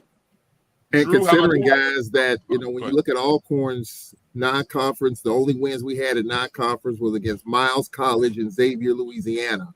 The toughest game we had was against Arkansas, game 1. We had a solid quad 2 mid-major schedule, didn't win any games. Don't know what we accomplished. We were winless there. Started out 1-3 in conference, a whole new assistant coaching staff. He had replaced 3 assistant coaches, a lot of new pieces. The transfer portal hurt us with guys like Dominique Bruton, who was one of the top players in this conference, transferred to Cal State Fullerton. The portal has helped us, but this year the portal helped us in terms of losing players. We started out 1-3, and for us to go on this winning streak at this point in time when we had to have it, we've been able to get that done. So that, I think that's a pretty neat story. But, you got to get it done in the tournament. That's what's missing on our resume right now. Drew, how about you? Well, got to talk about the elephant in the room if we're talking about storylines on the women's side, and that's UAPB. Team that was on a roll, that we thought could put everything together and to challenge Jackson State. I mean, the month of love, which is supposed to be February, we were supposed to be loving everybody. Wasn't a lot of loving going on in that locker room, or at least not the kind of loving that we need to see, because, let's talk about the elephant in the room. They've been on the slide ever since then. The only 2 teams that they have beaten are the 2 teams that they were supposed to beat. So we've got that one. On a positive note, this past Saturday, man, with both men's and women's action and so many teams being in, fighting for positioning on this past Saturday, and teams sneaking in and getting knocked off and having to sit and see if A beat B because we lost and we didn't take care of our business, or we did take care of our business, but we needed a little help on both sides, men and women. I think that's another big storyline, that what we thought we knew, we didn't know on Saturday. I mean, tell the truth, y'all. Who had Alabama State and Birmingham on their bingo card on the men's side? Yeah. To my knowledge, early in the season, I thought they played really well, but then they went on this swarm or swoon, whichever. I use Hornet, I won't say swarm, but I guess that's a positive thing. So the swoon, I was like, no, I left them for dead. So you're right. The fact that they had to match up with the overall best team in the conference, obviously with the number 1 seed, the second hottest team going down the stretch to get it done, and fortunately got it at home. But they had to do it in overtime and come back each of those times to send it into the first overtime, to send it into the second overtime. So I agree with you. That is a fascinating when you start looking at the Hornets. Yeah, they're such a Jekyll and Hyde team because TJ Matlock can really score. I've been really impressed by him this past season, but the consistency part of Alabama State, I never could figure that out. Charles, don't say that because we got Herbert watching this, and he's a Hornets fan. He's down there in terms of that. And credit to what they talked about at HBCU Nightly. I said I would shout them out in terms of the basketball thing they do on Sunday night, and he talked about that. His concern is the heckle and jive, how they can be really up and look really well and be down. Joshua Sims talked about the fact that you have some players that disappear in matchups, and you don't understand because they're too talented to do that. They're trying to get some players that will disappear. So it's gonna be fascinating. You think they're gonna have the ability to have a home crowd when they play, so that could maybe lather them up a little bit. Obviously, they seem to play better in regards to the fan base, so that's something to be interesting to see. Can they take advantage of maybe getting a little bit of home noise in terms of fan support to support them? But yeah, I agree. That's one of the question marks of the tournament. It wouldn't be surprised if they get an upset. Obviously, I don't see them doing 3 games in a row, but I see them taking down a team maybe in that quarterfinals to really make people scratch their head. Okay, so for me, when I think about the women's side, look, you guys know I'm gonna try to take off my orange and green colored glasses. I mean, really, I am. I'm gonna try to take them and all right, y'all. I done heard this for the last week, y'all. Are y'all sure y'all ready for this? No, I may go somewhere different here. I'm gonna do like Israel said. I'm gonna stay away from correcting any kind of grammar because I'm gonna stay away from it. I appreciate the suggestion, Israel, but I'm gonna say 50. If I'm not mistaken, 50-1.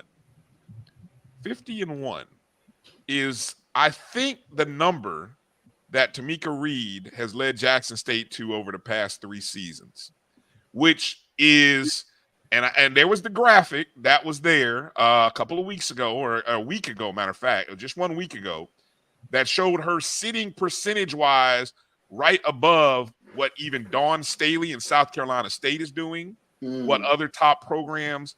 I mean, this is a unprecedented, it's an unprecedented dynasty in the fact that she's won their 5th regular season title outright.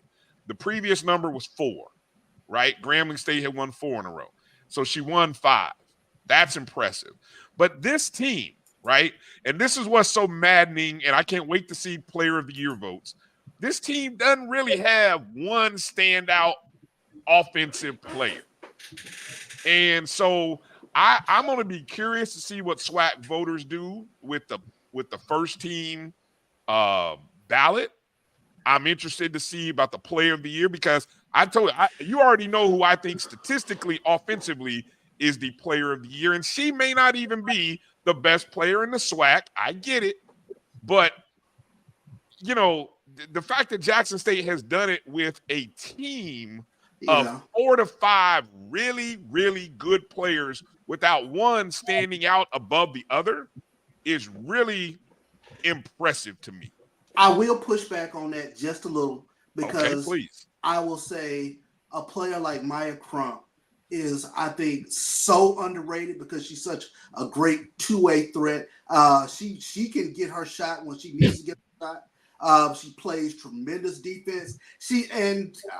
Although I understand your point, she doesn't stand out, but in so many ways she actually does stand out. And that's one of the things I've seen with her all season in terms of being a stat stuffer. She can get rebounds, she can score when need be, she can dish it, she can run the offense. She just does a lot of stuff for this team, and it sort of goes under the radar, but I'm going to be curious to see if she gets any first team consideration.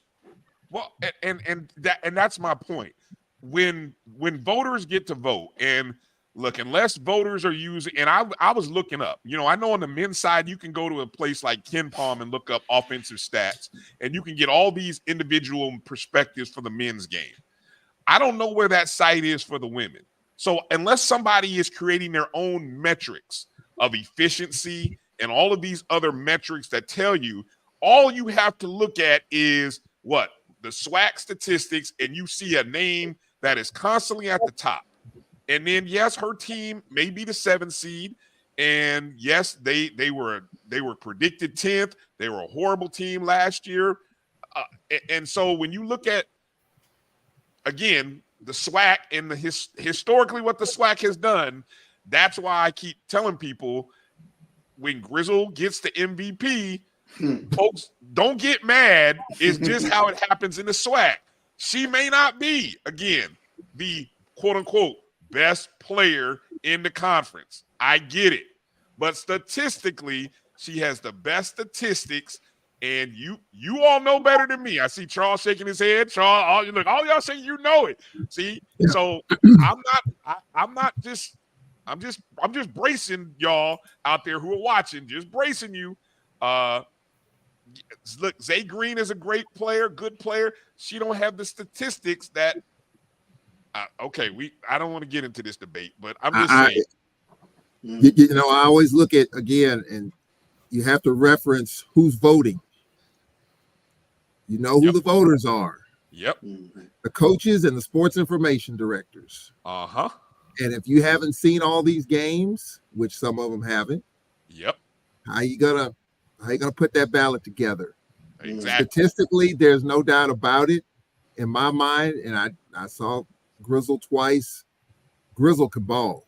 If I had to vote, she would be my player of the year without a doubt. I think we did a good job to slow her down, but she's just one of those. She's gonna get hers, and you just gotta slow her down if you can. No disrespect to Green at all. Exactly. I mean, Green and Grizzle, I think you can say their games are kind of similar. If you look at the stats in terms of where they finish, in terms of in the standings, some people would say, well, look at where UAPB is and look where Florida A&M is. But for me, in watching all these games, to me, Grizzle, even though the stats bear it out, Grizzle to me is the player of the year. I don't have a dog in a fight in this, but if I were voting, it would be no doubt Grizzle would be my vote, despite where Florida A&M is in the standings.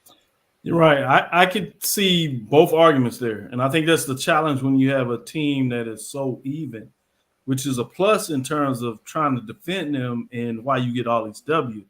But in terms of folks that pretty much just look at statistics because they're so busy with everything else, I certainly can see that happen.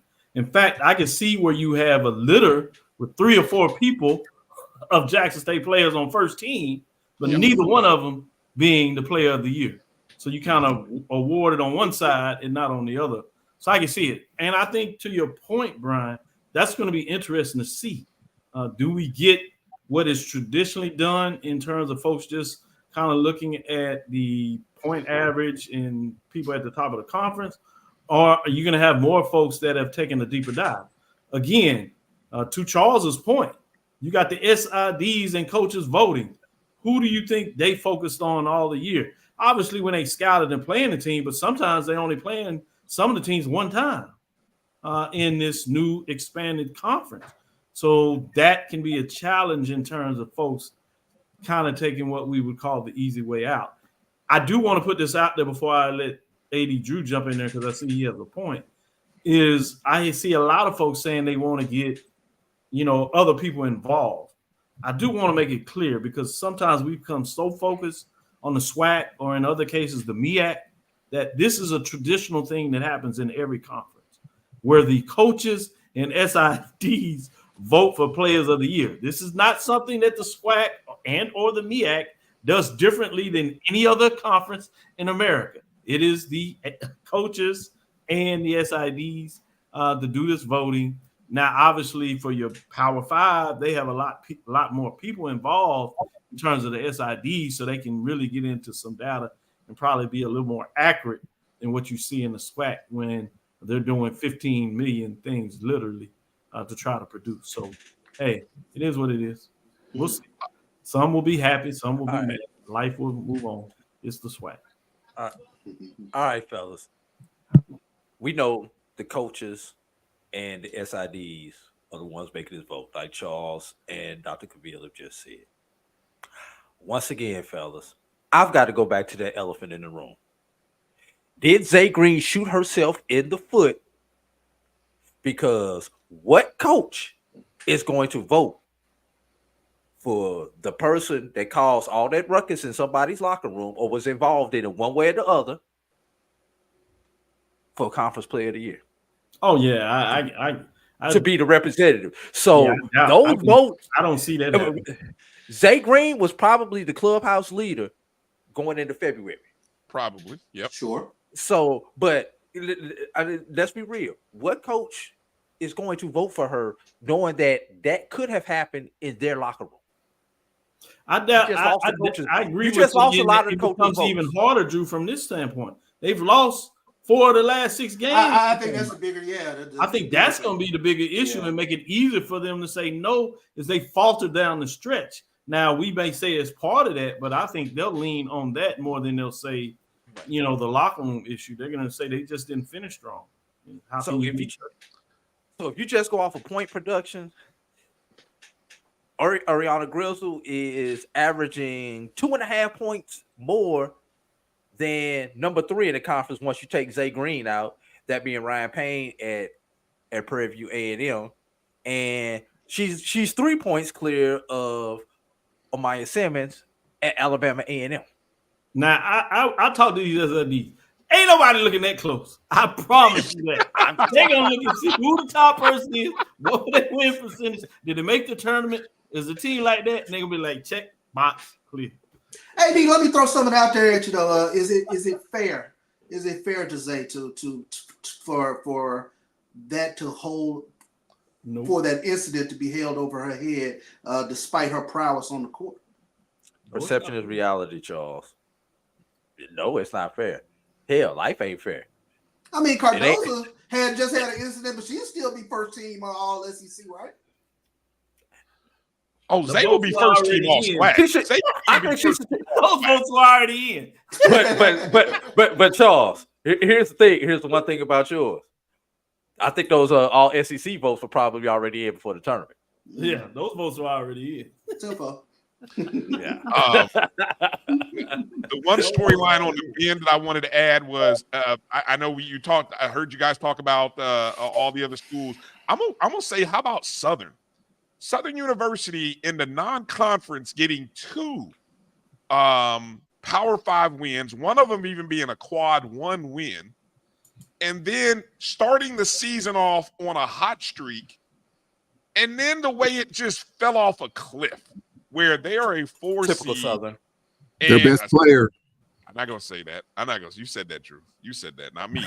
No, best player got the last 3-4 years. Yeah, I think this is even though it's with a new coach. It's a new coach. Yeah, we understand, but it's just the stigma that Southern falls off in February. And, right, and we know it's different. It's different circumstances. That just happened the last 3 years. Yeah, so we know it's different circumstances. I think that's a little different when you talk about this team because you got a new coach, and you have the addition that the best player obviously has been removed from the team. Yeah, so that's a little unique in terms of that. And so I'm fascinated to see next year if it happens again. AD Drew, then I'm gonna say, all right, what's going on in terms of weight room? What's taking place outside? Too much jambalaya on the bayou. Yeah, I'm trying to figure out what's going on there that this happens even after you change coaches. All right, let's get into this anomaly. Let's get into the women's bracket, of course, aka known as the Jackson State Invitational, as it's been renamed appropriately in my definition, because we are all. Hard to argue with that. Hey, everyone's chasing the big cats, right? Everyone's chasing the Jackson State Tigers, the 1 seed taking on Prairie View A&M. Let's start with that contest. Of course, as we mentioned, Jackson State and Grambling is the 2 seed taking on Florida A&M. Those are the games that are taking place on Wednesday. Then on Thursday, you've got UAPB against Alabama A&M and Southern and Alcorn. Let's start with Jackson. Let's start with the left side of the bracket. Jackson State, Prairie View. Doc, you brought up an interesting point earlier when we were talking about the margin between Norfolk State and South Carolina State. Prairie View and Jackson State, not that far from it. Obviously, an 8 seed in the SWAC is different than the 8 seed in the MEAC. Obviously. What's your thought on this opening round matchup here for Prairie View? We'll start with Doc and then go down. I do not see the margin as big, as I said earlier, between Norfolk State and South Carolina State. But I see this margin is pretty big. I mean, You got Grand Canyon and you got other big canyons. They still huge canyons. They just fall off. Then Prairie View is coming in the worst position. They just gave and got the attentions of Jackson State. And Jackson State did not get it done in the tournament last year. They lost to Southern in the semifinal. So this team is going to be focused twice over. They're going to the tournament. They're on a mission. And the coach can easily say, this is the team Prairie View that had you with 1 point with 2 minutes left in the game. Yeah, miss me with all that. Jackson State Prairie View will come home. At least I give credit for the women Prairie View and Panthers. Of the two teams at Prairie View, they're the team that got in. But unfortunately, it was an 8th seed as they lost late, and they got to face the 5-time regular season champions, Jackson State, all-world, 50-1 in the conference. They're just going to pound Panthers into submission and send and I'll say it so people will get off me because Prairie View folks going to be like, come here, you don't love the Panthers? Yeah, they're going to send my Panthers home, and I'm still going to get love in Jackson because I'm just going to call it. So Charles Bishop, we'll go to your Jackson State Tigers. Anything we can glean from this opening round matchup? What's the mindset of the Tigers in this tournament in round one? I don't think it's any doubt. Prairie View gets Jackson State's attention, and it's something about Jackson State going to the Baby Dome, going to Prairie View, playing them down there. It is always a dogfight, but I like Jackson State. It was a Monday too, Charles. It was a Monday as well. Chaos happens on Monday, so you know, I was nervous, Doc. I was sitting up talking about that one. Yeah, he sent me on the phone. I was like, man, hit me back when there's 30 seconds left. He sent me 4 minutes left in the game. Look, Doc. I knew it. I knew something was afoot down there. So, but no. Charles Edmond, he do you like that sometimes? He texts you with anything just when he sees you? No, he doesn't. He doesn't do me like that. That's because y'all Mississippi boys. He you know what I'm saying? You calling for the Braves. I know you from St. Louis, but it's a connection now. He treats you like you're a Mississippi boy, so he's been there long enough. He like you, so he don't mess with you. Yeah, neutral court. I like Jackson State's women in this. I like I said, Prairie View has gotten their attention, but that chip is actually a boulder on Jackson State's shoulder. So I'm looking forward to March 13th when they take on Prairie View. I think it'll be a pretty big victory for Jackson State. Charles Edmond, any thoughts there? You got a chance to see your Braves barely beat this Prairie View team. Any thoughts here? You've seen these two teams. Thoughts here? Any chance that Prairie View can match their success from Monday, or I should say last Monday, coming up here on Wednesday? Hey, Brian, when Charles answers that, man, I went over there. Charles wouldn't even give me the radio. He was so excited about that win. I started to take his If you only knew, guys, what I've been through with that Lady Braves program over the last couple of years, to get a win like that, a game that they would have probably thrown away in any other situation. Nakia Cheatham hit a 40-footer against the clock up to with 30 seconds left. That's the shot of the year for us. So I was just so happy with what this team has been through. So yes, you're right. I was elated to see that because it hadn't happened. Look, I'm gonna say this. The SWAC tournament is a different animal, guys. It's a different animal. This time last year, we're singing the same song. Oh, just hand Jackson State the trophy. Nothing against Jackson State, nothing against the 1 seeds. We know what the 1 seeds are. It's just something about the SWAC tournament where certain things tighten up. And so everybody expects Jackson State to just run roughshod over Prairie View, UAPB, Alabama A&M potentially, and then whoever they play in the championship. Jackson State is a deeper team than they've been in the past. They've got 2 transfers, one Avent from Texas Southern, who is a difference maker. So they've got more pieces, but it's the SWAC tournament. I do think they will get by Prairie View. So to answer your question, I do think they will. I'm finna say, Charles, if you're going to try to settle something, you're talking about Southern, the rival, semifinals, Buzzer PD3, you're going to try to compare that to away? Man, get out. That's what you call I'm glad you said radio. That at the end because you're going to lose all credibility. I like to just throw stuff out there just for people to just I mean, because everybody assumes a lot of stuff, and I'm like, no, you're right. You're right. Just don't do it. Charles used to fill up dead air in some of the blowouts. That's what that was, y'all. That was that dead air talk. It's the SWAC tournament, guys. I've been in a mini SWAC tournament. Yes, most of the time the top dog gets it done. Sometimes they don't. Jackson State will win this game. There's no doubt about it. But I tell you what, if Prairie View comes out ball on fire and puts a little pressure on Jackson State, who knows? I mean, the first 7-8 minutes, who knows? So to answer your question, yes, Jackson State should win this game. Yes. Quick question, Charles. Just off of your top of your head, on the women's side, how many times in the last 10 years has the number 1 seed lost against 8? The number 1 seed. I rest my case. You got to stutter. You got to stutter. Ouch. Yeah, I mean, last year, number 1. Last year. Yeah, but that was in the second round. That was second round. I said you mean he keeps selling me on the semifinals. I can't even remember. So yeah, to your point, yeah, the 1 seed usually gets it done on the women's side. Yes, yeah, you are correct. I cannot even remember, and it probably I don't know when the last time it's happened, Charles, but that I can remember. Yeah, I cannot think of a time. All right, I rest my case. A.D. Drew, go ahead.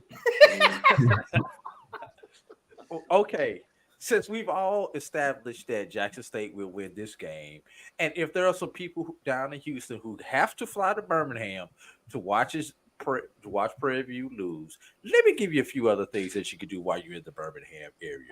There's a very good comedy club there called the Star Dome. It's one of the premier comedy clubs in the Southeast. I've been there a few times when I've been to Birmingham. Good prices, excellent food, strong adult beverages.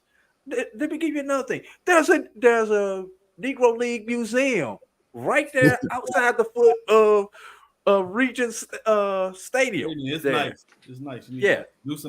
Please go visit it if you're going to go there. Yes. Just do not send them to that other city club. The Robert Trent Jones Golf Course Trail runs through Birmingham. That was my number 3. Take your golf. That was my number 3. The Robert Trent Jones Golf Trail in the state of Alabama is excellent.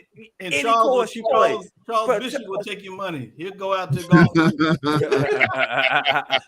So I just want to give you a few other options, Prairie View Panthers fans, so that if you're going to make the trip to Birmingham, what you could do to fill up the rest of your time while you wait on your return flight on Friday. Unbelievable. I can't believe we spent this much time talking about this one game. All right. Maybe a more intriguing, interesting matchup is the 4-5 matchup. UAPB, Alabama A&M. Now, we mentioned a little bit earlier some of the struggles UAPB has had. This is the team that has lost, 4 of 6. Up until the last game of the regular season, Alabama A&M had won 5 in a row, including a win over UAPB. They lost to Grambling 60-55. 4-5s, I don't know if they qualify as an upset, but it's an upset. Okay. Well, this might be not a big one, but it's a upset. big one. Okay. What's this one looking like for you? I'll start with you, Charles Edmond. What's your thoughts on this matchup? I tell you what, having Alabama A&M, playing 90 miles from home, I think that's important. I think it should be a good crowd for that one. Just saw UAPB the other day. Maya Pete is a beast inside. If they get it inside to her, she's unstoppable. She gets it in too deep, it's too late. She's gonna lay it up. She's gonna wear you out. I'm gonna go with UAPB on this one. I do think Alabama A&M, they're gonna try to get up and down the floor and run a little bit. But if Zay Green gets going, if they got that high-low with Green and Maya Pete, I think they're a very tough team to beat. I'm gonna go with UAPB in this one. Interesting. Drew, how about you? What's your thoughts on this one? Charles, you say 90 miles from home for Alabama A&M. Charles, you forget Alabama A&M's largest alumni base lives in the Birmingham area. So you just talk about people driving across town to go support the Bulldogs. Question is, can UAPB get some get-right juice and get back on their winning ways when it counts? Because their backs are against the wall. Now it's one and done. That's going to be the big question. Can UAPB get back to their winning ways? Will Zay Green play? Yes. Interesting. Okay. I believe. I mean, she played in the last game against Alcorn, so I would think that she should be ready to go in the SWAC tournament. How effective will she be, Charles? That's the question. I think she'll be effective. I mean, just watching her, and we talk about this Player of the Year debate. Grizzle has played all 18 conference games. Zay Green has played 14. So if you want to look at that as being a factor in determining Player of the Year, 4 less games, does that make a difference for some of the voters? I don't know. But when Zay Green was rolling, UAPB was rolling. The only hiccups Go ahead. The only hiccups are obviously Jackson State. I think if they get Zay Green going, I think, she's the straw that stirs that drink. And if she gets going, I think it makes it easier on everyone else. I will say this. If it comes down to a one possession ball game and Zay Green is on the court, I have to lean UAPB if it comes down to a one possession ball game and I need somebody to take that last second shot. Go ahead. Doc? Yeah, they split this year. Earlier when Pine Bluff, was looking to get in it, they really dominated. 75-67 was that game. That game was at home, but the return trip, and this was obviously post-incident. I guess we have to look at it in terms of the season in those two directions. Alabama A&M, when they needed to win, they got it done at home, and they beat them pretty solid, 8-point victory, 67-59. I think 4-5, 5:30 matchup, which means you're going to have time for the Alabama A&M fans to be in the arena. So they'll be there to cheer on the Bulldogs. Although Pine Bluff is seeing if they can get it done, cut down the nets. They played in the championship game against Southern last year. Played them pretty tight for most of that game. So in a lot of ways, they're going to be focused. With all that said, though, this is my first upset in the SWAC. I'm going with the 5 over the 4. Me too. To get it done to move along to the semifinals on Friday. Charles, where are you? Bishop, where are you? I think everybody pays attention to Zay Green and Maya Pete, but for me, the X factor for UAPB is Kariah Beck. If Kariah Beck starts getting going, that's when they become a different team to me because she's that other scoring threat. Everybody's paying a lot of attention to Zay Green. And like you mentioned, Charles, when the ball gets deep into Maya Pete, she becomes a force. But when you start leaving Kariah Beck open and she starts hitting threes, they get scary. And we kind of watched that last year in the SWAC tournament. And I watched it with regards to her this past season. Where she can be that real X factor. So, can you stop Amaya Simmons? That becomes a question for UAPB's defense. But Kariah Beck, if her jumper's falling, they get real dangerous. Yeah. If. Doc, Edwin Moore thinks you might have some ulterior motives for running with Alabama A&M, huh? Edwin Moore said I'm going with the wife. Yeah, you're right.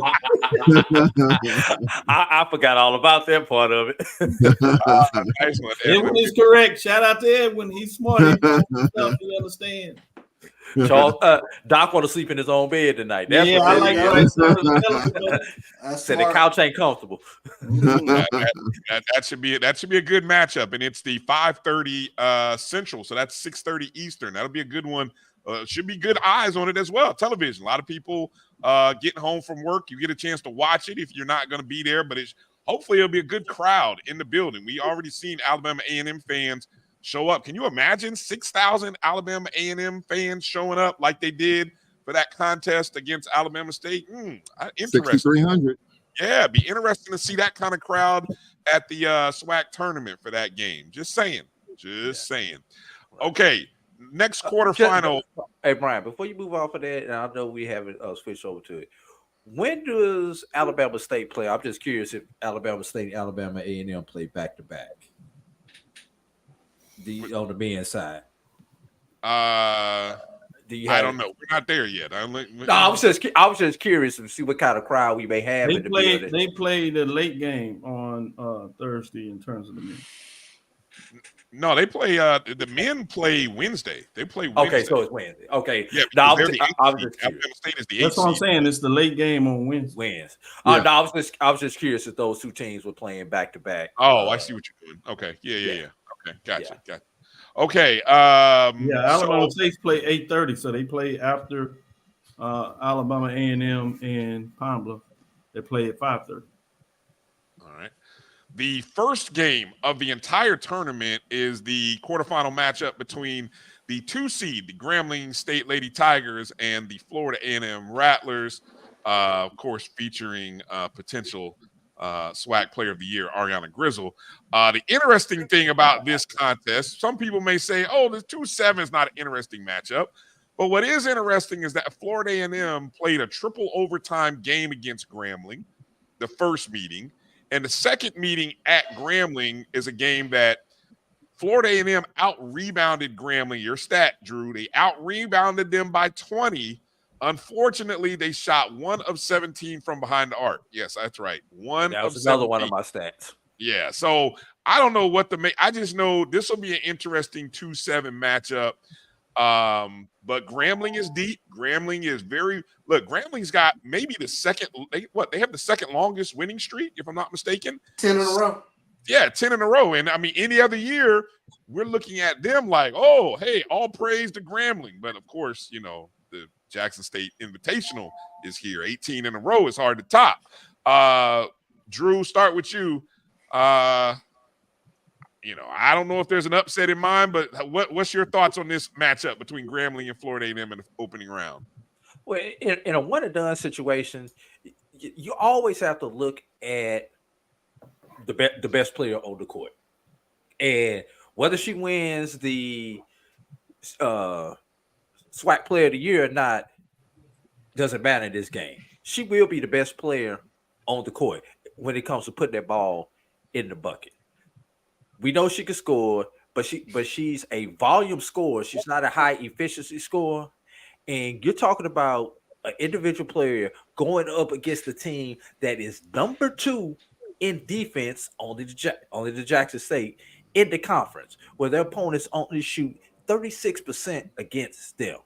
So how we know Grizzle's going to get her 20. How many shots will she have to take? That's a question. Get that 20. That's the question against this Grambling State's defense. And if she shoots anything less than 45% in this particular ball game, FAMU has no chance. She's got to be highly efficient with her shots. And here's the other thing. Do you let her get hers and shut everybody else down? Because we've seen games where FAMU has only had 3 players score. Yeah. We've seen that. So let Grizzle get hers, shut everybody else down. You can still win this game by 20 if you grab it. Doc, what's your take on this one? Oh, I'll make this one quite easy. The A&M schools are going to go 1 and 2. This is going to be the other one that goes home quickly, like in Prairie View. All that stuff sounds good. Sending us back to the farm, Doc, to go do some ag work. Yep, they're going back to one of them highest hills over there in Florida.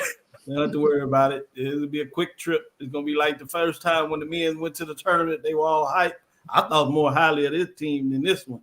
This one is going to be quick, fast, and hurry. Don't turn the keys off to the bus. Let it come on. All right. Enough, Doc. Enough. Hey, hold on. Hey, Doc. Oh.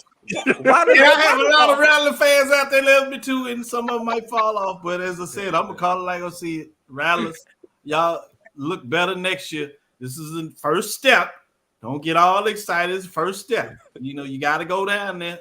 You got to get your head busted, then you come back a year or 2 later. You fight the tournament, and you make you run. It don't happen the first time. Nope, it does not happen like that. Hey, Doc, why all 3 ag schools some type of hill? I'm just always really curious about that. All 3 of them have somewhere in the hill in their moniker when you talk about their school. That's the question of the day. Charles Bishop, any thoughts here on this matchup? I'm going to go with Grambling. No team is playing better basketball, not named Jackson State other than Grambling, 10 in a row. But it's very interesting to me that if I'm not mistaken, Grambling and Florida A&M played a triple overtime thriller. Yes. Yeah, that's what he said. Yeah. So, they match up seemingly pretty well, but I got to go with Grambling in this. They for them to not have a top scorer like in the top 15 or 18 in the SWAC, they just do it with great team ball, great defense, and watching them up close. They're a really solid team. It's funny you point that out. The two top teams, the 1 and 2 seed, now I could be wrong here. Where's the highest score in? I mean, we're talking two teams that don't have an individual like even when Jackson State was rolling with the with Amisha and Deja, right? You knew you had 1 and 2. You had the 1-2 punch. Both of these teams, Jackson State and Grambling, just solid teams. 10 deep. 10 deep. It's just like it's pretty impressive. Pretty impressive. To your point, Brian, I mean, Avon is Jackson State's leading scorer, and she's 12th in the conference in scoring. So that tells you that it's more of a collective effort. Grambling's my alma mater, first year coach. I like Grizzle. Grambling's number 2 in defense, and I've heard a number of coaches, including our coaches, say in the tournament, the game slows down. It's all about defense. So if that numbers hold true, I think Grambling definitely will slow down Grizzle enough, and they've got enough firepower where I think they'll be able to get it done and power through. Well, don't sleep on coach pressure. They got a coach over there that she. I can't wait till they start. You talk too early. You told me year two. Give it another year. I know. Okay. Moving on. Down to the other side of the bracket. Southern versus Alcorn, the 3-6 matchup. Charles Edmond, I'm gonna start with you. The defending tournament champs. That's who Alcorn gets. Alcorn, look, as G would say, the big bad Braves. What are y'all gonna do in this one, Charles? Break this one down. Nate Kilbert loves this matchup. One of the storylines in this game, former Lady Brave Kayla Billow transferred from Alcorn to Southern University. She had an impact in that first meeting. We had a double-digit lead in that first meeting. One of our bad quarters, something that we've had that's cost us 3 or 4 games this year. I think if the way the Lady Braves are dinging up, top 2, top 3 in terms of points given up, and that's the reason why we're in the tournament, because of our defense. If we can slow Southern down enough, we got Destiny Brown, who's a top 4 scorer. Got a couple of players that can get it done on the boards. Cheatham can get it done. Zanaya White, a top 7 or 8 scorer. If the Lady Braves can get up and down and run, put the ball in the bucket, I think the Lady Braves could potentially run Southern out of the gym if everything clicks. But it's been 3 years since we've been in a tournament. So this is a new experience. And so I think, nerves will play a factor. And I think Southern's experience will play a factor. I got Alcorn. I think we're on a nice little run right now. I think this is a matchup that I think will surprise a lot of people. Nate Kilbert's comfortable with it, and I'm comfortable with it too. So, of course, I'm going with the Braves, but Southern's got the experience. They got Coach Funches. It's going to be a heck of a game. Charles Bishop, what do you like in this matchup? Who you going with an upset too? I would like to go with an upset, but I can't this time. There's something about Southern in the tournament. I don't know. They flip a switch. I don't know what it is. They've won 4 in a row. They're playing good ball going down the stretch. They worry me for whatever reason. Maybe it's because it's just that Jackson State Southern thing, but they worry me going into this tournament. They're playing good ball, and I think they could, like Charles said, is that experience thing. They got some ladies that have been there, done that before, and in this situation, I think Southern Jaguars might come out on top. Doc, what about you? Yes, this is my second upset of the tournament. Third upset in terms of the first round between the two. I have the lower seed 6, the Braves, getting it done against the Jaguars. So Charles can relax a little bit. He doesn't have to worry about seeing the Jaguars in the championship game. Yes, they have tournament experience, but I just think the Braves playing really well. Obviously, at home, they lost by 3. Southern Jaguars certainly will be well done in this contest. But it's just something about these early games, early matchups that you still try to be comfortable in terms of the gym, if you would, on the floor. Obviously been there before, but I still think coming back, you still have to get comfortable a little bit in terms of that matchup. So this is that 11 a.m. game. So you're not going to have that large amount of fans in there to be able to get there that early.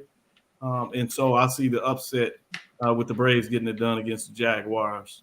to throw things really off in the SWAC tournament for the women's bracket side. AD, what you got? Look, we know tournament time shooter percentages naturally go down because of the pressure, because of defense. So when you look at defense, Alcorn, their opponents are shooting 37%. Southern, their opponents are shooting 41%. Advantage, Alcorn. Go to my famous rebounding stat. And when it comes to rebounding, once again, Alcorn has the advantage. 35 rebounds a game. Southern last in the league at 31 rebounds per game. Advantage, Alcorn. So rebounding is hustle. Defense is hustle. When you just look at the stats, then Alcorn has the advantage when it comes to that. So if we're gonna get an upset, I'm like, Doc, this is the game that could do it. Alcorn can get those little small things, can get those 1 or 2 additional offensive rebounds, force those bad shots by Southern, and take advantage of it. Okay, let's move through the next question quickly, because at this point we all seem to agree, well, almost, between Jackson State and Grambling being in the semis. Little split, 50-50 between whether it's Alcorn or Southern and UAP and the Alabama A&M. The semifinals is where Jackson State got tripped up last year. I will ask this question, and between Jackson State and Grambling, who might get tripped up in the semifinals? I'll start with you, Charles Edmond. Between Jackson State and Grambling, who will get tripped up? Looking at the brackets, that's a really good question. If I were just that really is. I mean, watching all the teams, I'm gonna say if there's a team that would get tripped up is Grambling, and I only would say that because of first-year coach getting that win, different setup and situation, just not being in that situation before where Jackson has.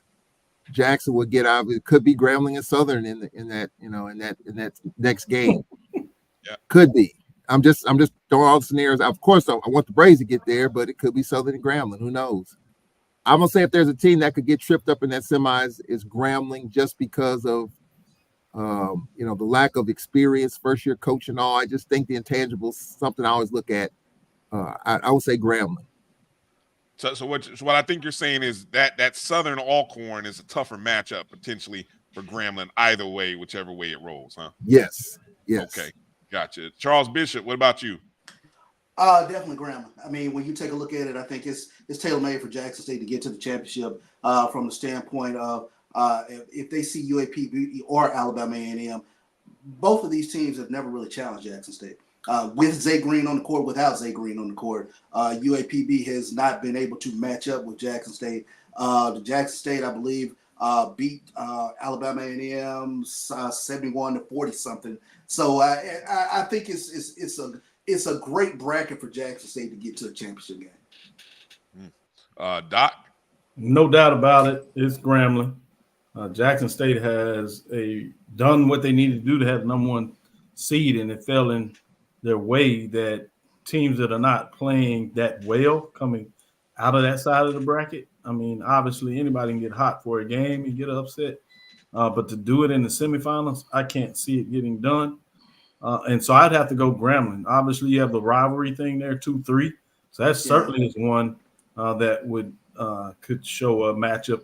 If my upset of Alcorn over Southern doesn't get done, I can see Southern Jaguars obviously getting to a championship game to face Jackson State, which would really get Charles intrigued in that matchup. But I can also see Alcorn, the Braves. I mean, getting it done in Grambling, that means they have defeated Southern. They're going to feel good about themselves. And so even if it's the Braves that get into the semifinals based on the upset I said, I still could see the Braves getting it done against Grambling. But if I had to pick the one, the likely upset would be Grambling, and it would probably be Southern getting it done over Grambling to get to a championship game on Saturday. Drew, what about you? Can I go with either? Oh, sure. No Okay. trip ups, huh? I'm really going with neither. I mean, you're talking the two hottest teams in the SWAC. 18 in a row, 10 in a row. Be 19 and 11 come Friday. These two teams know how to win. At least in this season, they know how to win. If you're going to put my feet to the fire, yeah, a Southern Grambling matchup would scare the crap out of me. If I'm a Grambling man, I'll tell Charles is a Grambling alum, so I know I know he has some feelings for Grambling still. But that would be the only slight thing that could possibly trip that I could see. But I really think it's going to be the G-men and the Tigers in the finals, with the G-ladies and the Tigers. Right. There are only two teams that have lost to Jackson State by less than 10 points. You guys have any idea who they are? Grambling and Prairie View. Well, I guess there are three. So yeah, you got me on the Grambling one. I looked past that. So Grambling, yes. Bethune-Cookman? Not Bethune-Cookman. Southern, yes. Mm-hmm. Yeah. So Grambling by 5, Alcorn by 8, and Southern, and then Grambling by 8. So, but that's again, those are the three closest matchups, single-digit wins for Jackson State. And where are they at in the bracket, Brian? All on the other side. Exactly. So you're only gonna have to deal with one. So I guess there it is. You only gotta deal with one. Potentially. So I don't know. So the last question here on the women's has to do with if Jackson State wins this, what seed might you predict Jackson State? And if Jackson State is not winning, who will win it? Drew, I'll start with you. Jackson State wins, I think they could get as high as a 14. And should Jackson State lose, I think Southern would be the only team that could beat it because they have the mantra, they have the formula. They are not scared of Jackson State. So if there's one team that could beat them, should they make it to the championship game, it would be Southern. Doc? I have to agree that although I call the upset, this is where I get my Jaguar friends back. If they make it to the championship game, that's the team that certainly is going to come in with the confidence they can play with Jackson State. Obviously, they won it last year in the semifinals against them, so it's not like they have to go far back in terms of that matchup. The game, as you said, was a 5-point game in Jackson. Coach does a really good job in terms of defending and playing Jackson State relatively well. So he knows what they like to do and makes them a little more comfortable. So that would be the matchup that you would want to see in terms of the most interest and potentially be the closest game in the championship. But I just think Jackson State is going to be focused in regards to what took place last year. So whether it's Grambling, Southern, Alcorn, or even FAMU, coming out of the other season, I don't see Jackson State stumping their toe twice. I think they're going to find a way to get it done, which means ultimately they could get potentially a 14 seed, but it's probably likely they're going to be at a 15 seed. Again, it's going to be determined based on what are the other one-bid leagues do in regards to the championship in those one-bid leagues come out, or do you have some upsets that allow them to be able to take advantage of it and slide to that 14 seed, maybe even a 13. Bishop? Yeah, I think definitely Jackson State. They should undoubtedly win this tournament again. the team that scares me most, like I said earlier, was Southern. And Southern Jackson State, it is what it is.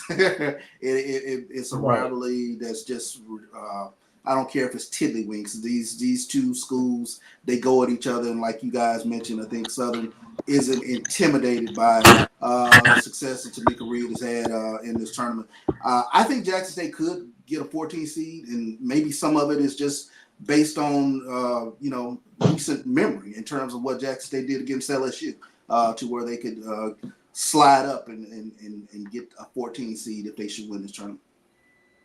And Charles Edmond. I'm sorry, my computer went out on me. Repeat that question again for me, sir. The question was, if Jackson State wins, what is their seed in the national tournament? If they were to lose, who's it going to be? Who's going to get that win against them in the championship game? Oh, I'm gonna go with Southern University. I'm gonna go with Southern University or Grambling. I think both those teams match up pretty well. I know Jackson wants another crack at Southern again to get to win it all. So I'm gonna say the way Grambling's playing right now, I'll say Grambling. I think if Jackson State wins the whole shebang, man, these committees and just I got to think about what Jackson did in non-conference, because I think that plays a factor in these seedings. I want to say a 15, no higher than a 14, maybe even a 16. And it just, again, these committees, you got to do some stuff in non-conference against these quad 2 and quality non-conference games. Now, yeah, they went 18-0, but then you got to look at the rest of our conference. If the rest of our conference were strong, then it would help. Now, Jackson did get a vote for the top 25. So I don't know if that'll make a difference as a 14 and now a 15 or 16. But if Jackson wins it, I do think either a 14 to a 16. If I were just to bet something on it, I would say 15. All right. Let's take a short break. I know, Bishop, you got to jet out. I don't know if you can hang in there to talk about the men with us, Charles Edmond. But I'm going to take a short break, and we'll come right back, talk about the SWAC men's bracket here in just a moment. Hang in there with us. You're watching the MEAC and SWAC basketball preview show right here on the Black College Sports Network. We'll be back in just a moment. We're back. It's time for the 2024 Urban NerdCon. Join us in Atlanta, Georgia, April 26th through the 28th at the Cortland Grand Hotel. Special guests include Underworld creator Kevin Grievous, Gary Gray from Fairly Odd Parents, from Nickelodeon, Giovanni Samuels, the Science Machine Michael Green, the Sci-Fi Sisters, and from Spaceballs and Star Trek Voyager, Tim Russ. Hi, I'm Tim Russ. Join me April 26th through the 28th at the Cortland Grand Hotel in Atlanta, Georgia for the Urban NerdCon. Our heroes, our villains, our stories, everyone con. I'll see you there. Live long and prosper. Visit theurbannerdcon.net to get your buy one, get one free badges before the price increases. Remember, our heroes, our villains, our stories, everyone's con. See you there.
All right, welcome back to the BCSN Sports Wrap, and I'm sure Dr. Cavil will be probably joining us back here shortly. Joining us now. Oh, there we go. There's Doc. All right, there we go. Doc is back. Charles Edmond also joining us of Alcorn State Sports Radio, co-host of the Carlos Brown Show on Saturday.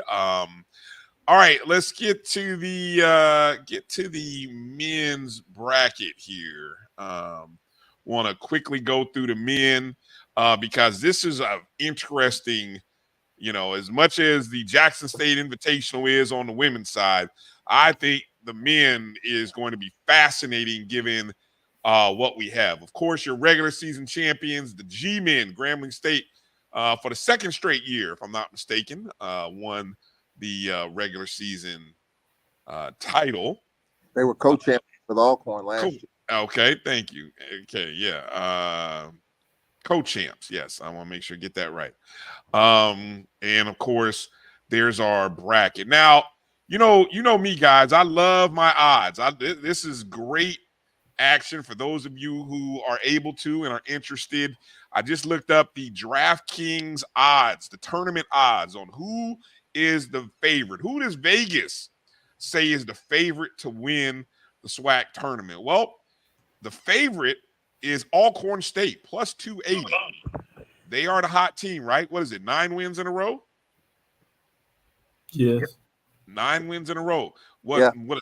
What's fascinating is the team with the second highest odds, or second lowest odds, if you want to say it that way, Southern University, plus 300.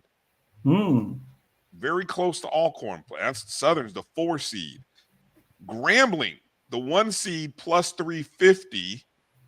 And Texas Southern, of course, who's won this tournament 7 of the last 10 years, plus 475. Man, if you don't go put your money on Texas Southern, I don't know. Look, I'm running to the bank. Death, taxes, and Texas Southern winning the SWAC. That's the bottom in Texas. That is great value. Now, last year when Texas Southern won, it was plus 1,300. So just to put that in perspective, but they were an 8 seed last year. Didn't they just barely make it into the tournament a year ago? Yep. Yeah, last day. Yeah, this year I think is a different story. This is a good-looking Texas Southern team that they lost to Alcorn, and that's probably why the 2 and the 3 are the way they are. But anyway, we'll talk. We'll talk about that in a moment. And if you're so enthused, you Jackson State folks out there, plus 800. So, but anyway, we've got our top 4. All right. So I let's go through the matchups here quickly, gentlemen. Of course, that first matchup, Grambling and Alabama State. You mentioned this the other day, Drew, but this game went into double overtime just on Saturday. So these two teams just got finished playing each other. And who was it that Alabama State knocked off by winning that game? Who was it they knocked out of the tournament? UAPB. Pine Bluff. UAPB, the Golden Line. Yeah, so they knocked UAPB out, got themselves in, and here they are in this contest. Grambling has won the 3 previous games prior to Saturday's loss. Any chance of a repeat from the double overtime game on Saturday? Charles, we'll start with you. Oh, look, I tell you what, congratulations to Alabama State. I mean, they were left for dead. I wrote them off. I thought UAPB would get in and maybe Alabama State would be out. But, hey, they got it done, and they're in the tournament. And a very tough out, I think. The way they just played Grambling, how tough they played. Even though Grambling's playing really well, to me, there are 3 storylines in this tournament, guys. You got the regular season champ in Grambling. You got the defending tournament champs in Texas Southern. Then you got the hottest team in the league at Alcorn. All 3 of those in the bowl. So which one's going to come out on top? I like Grambling because of what they've done in the regular season. I think they won the regular season in New Jersey when they had that, and UAPB, a team that didn't make the tournament, beat Grambling, and then they went to New Jersey, beat Alcorn, beat Jackson, and they just took off from there. So Grambling's playing really well. They're the regular season champs. I do think Alabama State will give them a test, but I do think the experience of Grambling, and even though you talked about Medlock, I do think Grambling is on a mission, kind of like Jackson State's women's team are on a mission. So I'm going with Grambling in this one. Doc, what about you? Any chance of an upset, 1-8? Yeah, it's a chance at upset. I mean, even in the first matchup that was in Grambling, this was only a 6-point game. Alabama State was playing much better at the time. Obviously, they did everything to get the last victory at home, where it's always tough to play in the Acadome. Charles will tell you about that. Going that distance is just a tough place to play. Madluck's son, coach's son, head coaching that program. The problem you get with Alabama State, again, they have some players that are talented, but sometimes they disappear.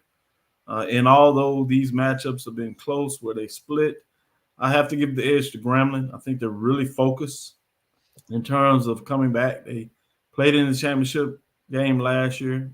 They came back focused, got it done in the regular season. So I have to give the edge to Grambling. I think it'll be a relatively close game, but being there before, I think Grambling finds a way to pull it out. How about you, Drew? You know, I was really searching, trying to find statistically a reason why Alabama State can win this particular matchup. And I think I may have found it, man. Okay. Offensive rebounding. There you go. Your stat.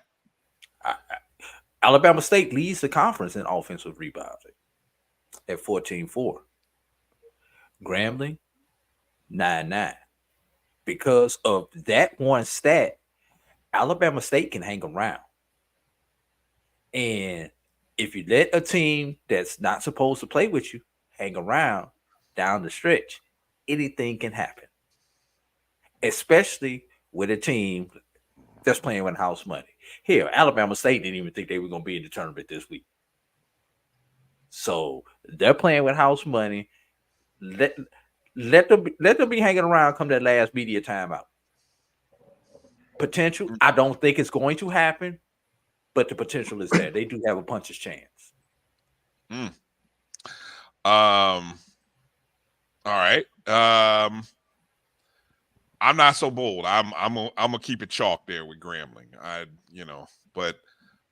Yeah. I mean, hey, Alabama State's playing with house money in this opportunity. So anything might happen. Edwin Moore says all the games are toss up. So that's an interesting take. I agree with Moore. When you start looking at these matchups, and AD will give you all the stats that will let you know how close these games. But if you just go with the matchups, you see that many of these games are close in terms of teams splitting the matchups. Even if they swept, the games were 4-6 point games. So it's not like there's a huge margin like we saw on the women's side, whether that was Norfolk State or or Jackson State. These games, both on the MEAC and the SWAC, are going to be ones that you really should be entertained. There's just not the same margin difference between the teams. You give credit to Grambling or Alcorn because they've been able to win those close games more than any team. But you get to a tournament, it's a little different. It's a one game take all, and it gets tight as things go down the stretch. It's going to be a fascinating tournament to call. Somebody's going to get upset, but I don't see anything that is just clear to where I get the upset. So I might go chalking this and just scratch my head and trying to figure out why I couldn't find the upset. The 4-5 matchup is interesting. Southern, Bethune. Of course, as noted, Southern with the two very good road non-conference wins, the great start, losing your best player, but they still managed to finish 12-6. Bethune is 11-7. What's interesting, Bethune swept the season series, including winning one of them in overtime by 2 points. Bethune has won Bethune has won the last 3 matchups, so that's 2 this year, 1 last year. And Bethune has won 4 of the last 5 against Southern. Here's another good 4-5 matchup, Doc. What do you got? Who you got coming out of this one? Man, it's hard. This was hard. This is the one I wanted to say was an upset, Bethune-Cookman. But as you look at it, even though the Wildcats are the 5 seed in terms of how they handle the Southern, you would say that this is one you would look at the upset. But I'm going to go chalk. I'm going to go with Southern in terms of this matchup. Just too close to call, so I'm going to go with the ranking. Drew, how about you? These two teams, looking at the numbers, are so close in all of the numbers. A lot of numbers that back to each other, or very little separation when you actually look at the number. You know, maybe a team between them, but you're talking like 0.3 or 0.4 between them on a particular stat line. It's just something about Bethune. Where Bethune is on, they are probably one of the scariest teams on the men's side. Yep. The thing with Bethune has been the consistency. Can Bethune stay consistent? I'm gonna go opposite Doc. I'm gonna lean towards the upset. I think with Reggie Theus having been around a little while, he's going to find a way to get his guys ready and have his guys playing and peaking at the right time, as somebody who's gone through these wars both on the college level and the professional level, and understand that it's the marathon, not the sprint. And now, using that marathon analogy, now you're doing that kick coming down to the tape. I think Bethune is getting ready to go into that kick and steal a game, possibly two. Bethune lost last year by 15 to Grambling State. So as you said, Drew, getting that experience from a year ago, they might be ready. They might be ready. Goes with that theory Doc said. You gotta go in and get your head kicked in the first time, and then the next time you come around, you're a little more seasoned and ready for it, huh? Correct. Yeah. Okay. The one matchup that is statistically not even close, but then again, if all these games are toss-ups, this is the one that I might scratch my head about. It's this 2-7 matchup between Alcorn and Alabama A&M, because this is the one that's been real lopsided of late. And Charles will tell you that. Alcorn has won, obviously they're coming into this game on a 9-game winning streak. They beat Alabama A&M earlier in the year. I think it was the only time they played them, 74-71. And Alcorn has won the last 5 meetings dating back to 2021. So that would be all under Coach Bussey, if I'm not mistaken, right, Charles? Mm-hmm. Absolutely. You are correct. Yeah. You know, I don't know. Charles, you tell us here. What's your thoughts? What's Alcorn State looking like here going into this contest against Alabama A&M? Well, we're on a 9-game winning streak, and if you look at some of these games, minus UAPB, we've been down in the last 7 or 8 minutes, and we have been able to get stops. Jackson State, Valley, and so if you just go down the streak, we've been able to pull games out of the ashes. Landon Bussey's very concerned. He stresses defense in the tournament. This Alabama A&M team, we saw them in game 2, 65 all game with a minute and a half left. We lost the lead in that game, but we went on a 6-0 run in a 30-second span, and that was the difference in the game. They had a 3 late that they missed. We got out of Huntsville with a victory. I think if our defense can just improve, I think we've got enough scoring with Jeremiah Gamble and company. Our scoring is up, but our defense is lapsing a bit. And to win the tournament, you got to get some stops. So I think with the tournament experience, yeah, we got upset in the first round last year by Texas Southern. This team has a little bit of tournament experience, talking about Alcorn, Alabama A&M. I think, getting in 7 seed, they could be tough playing close to home. But I think the Braves defense improves, slows down A&M enough, and we find a way to win the game. Drew, the Braves gonna have any trouble with this one? Well, when you think of a Landon Bussey coach team, you think of defense first.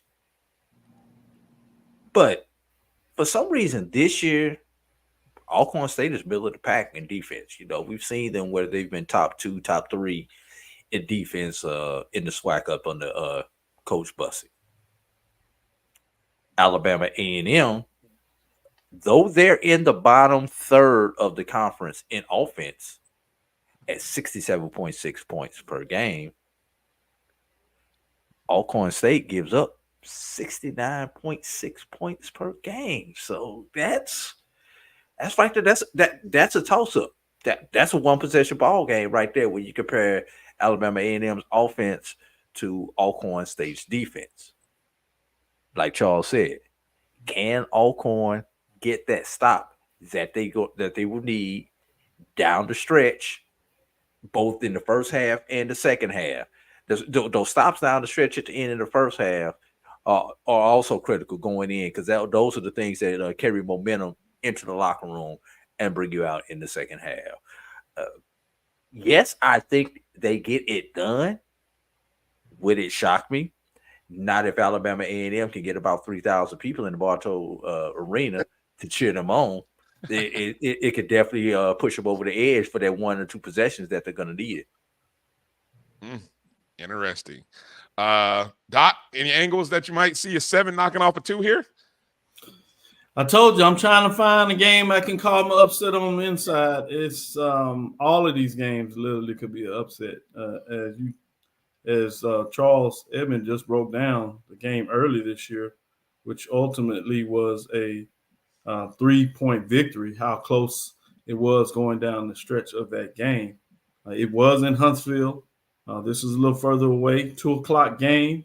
So you can have folks that may take a late lunch or half a day and get out for this matchup. And so you could have a decent crowd in there, but not if it was a night game. So with that being said, I'm going to go chalk again. I'm going to go with the Braves. This is going to be one of the first years that I go chalk in terms of the quarterfinals for the men, which means you'll probably get all upsets, but I'm going to go with number 2 in terms of this matchup. Okay, the 3-6 matchup, interesting matchup.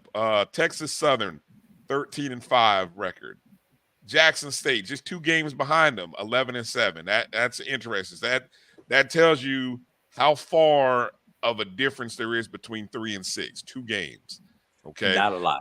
Not a lot at all. Jackson State won the meeting back on January 22nd, 73-64. Texas Southern got the payback at home, 80-70.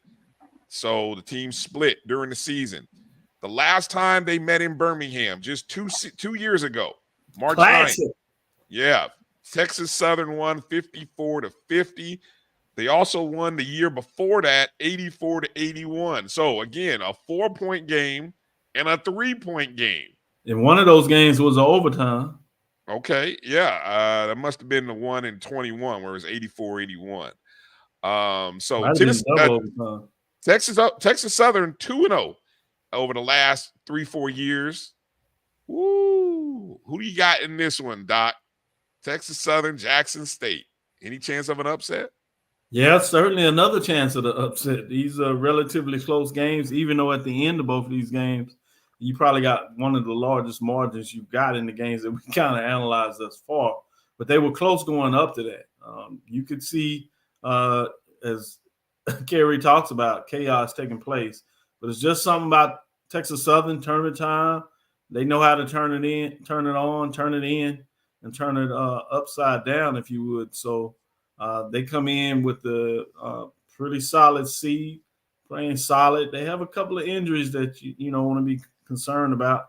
Granger, one of their defensive stoppers, is hurt his knee and hadn't played in the last couple of games, but they're pretty deep. They're one of the deeper teams they had over the last couple of years.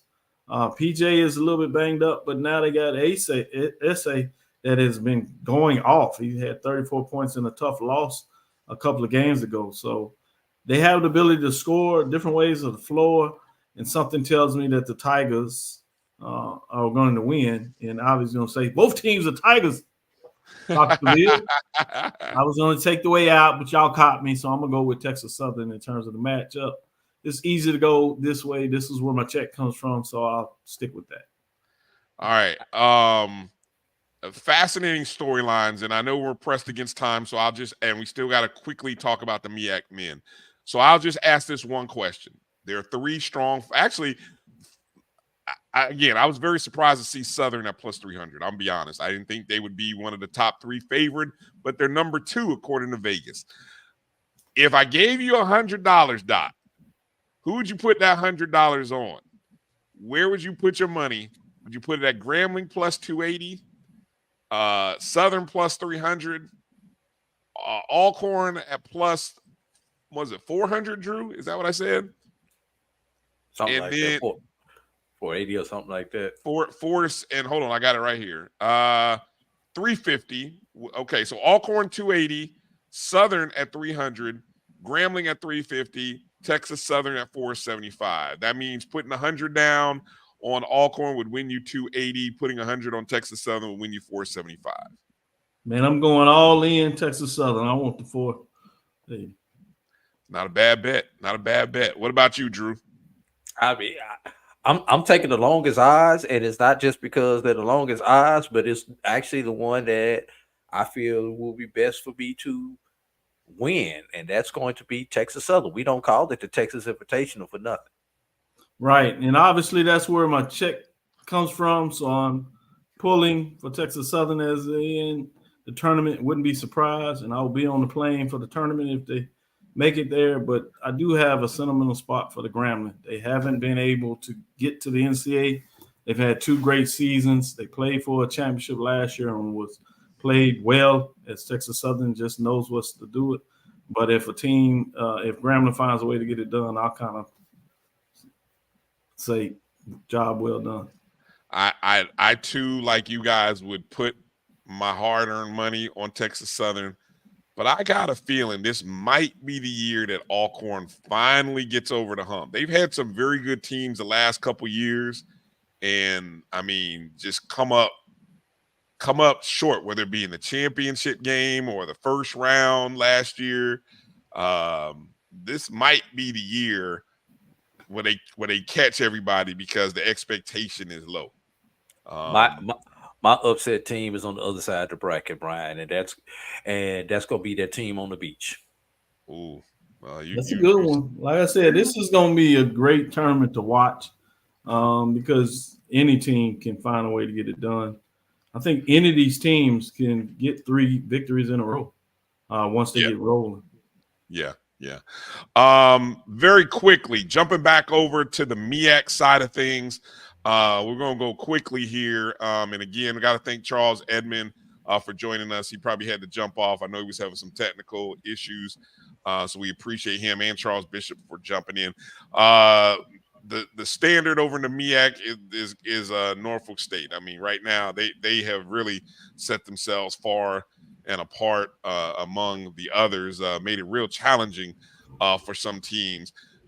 Did you guys know all 4 of these matchups occurred Saturday on Thursday? I don't know what day that was. No, I'm sorry. February 24th. So if you want to go look at, and literally all 4 of them happened previously on February 24th, 2024, 2/24/24. So if you want to go look at, well, what did Norfolk State and Coppin do the last time they played? Well, just go back and look. Norfolk State won by 2. How about North Carolina Central and Maryland Eastern Shore? Oh, Central won by 33. Howard and Morgan? What about Howard and Morgan? Howard by 6, 78-72. South Carolina State, Delaware State too? Oh, yes. 69-62. So 3 of the 4 matchups were 7 points or less. The only blowout was North Carolina Central. Looking at these matchups, Doc, where's your opening round upset at? Oh, opening round upset.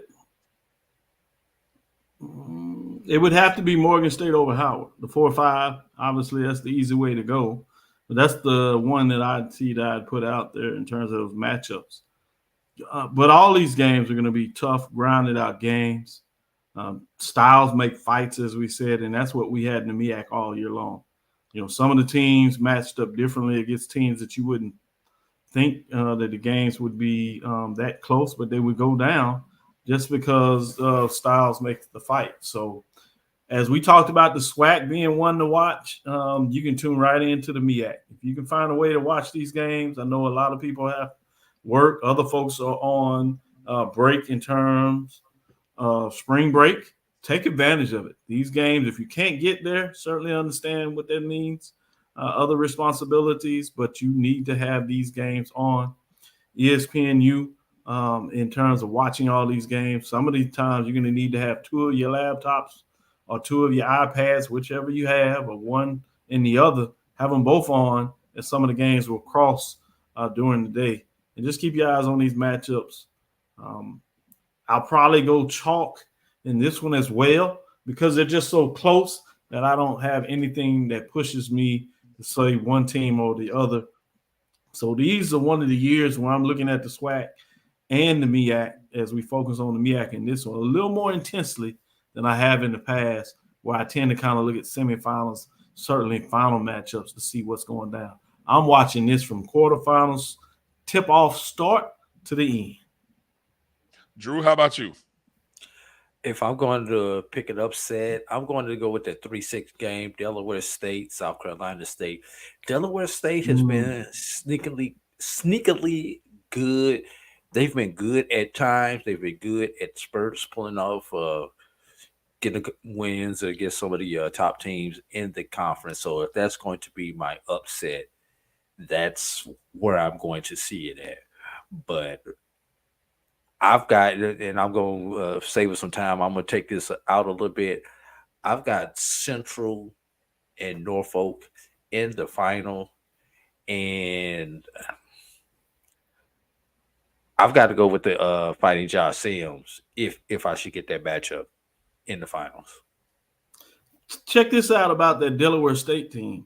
You know, we see where they finished 6th in the league.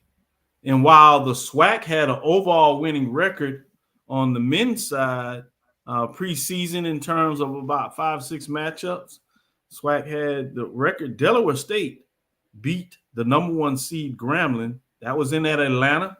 Had something to say classic back in November. So it's very early. They won that matchup while it was close throughout the game. They pulled away late and won 71-63. Well, if that's not enough, they come back and they play in the Brock Challenge where Delaware State defeats Bethune-Cookman 72-64. So you talking about the SWAC killer is Delaware State. Too bad they're playing in the MEAC tournament because we certainly say they would have a hell of a chance in the SWAC.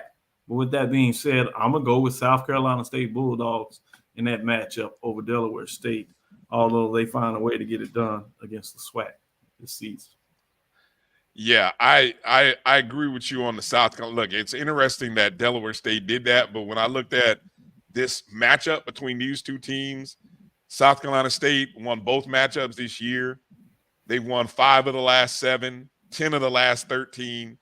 South Carolina State is honestly, I think, and I know they played North Carolina Central tough, but South Carolina State might be that team that could find themselves in the championship game. And I think it's worth a look. When you look at the odds, they're the third shortest odds to win at plus 550.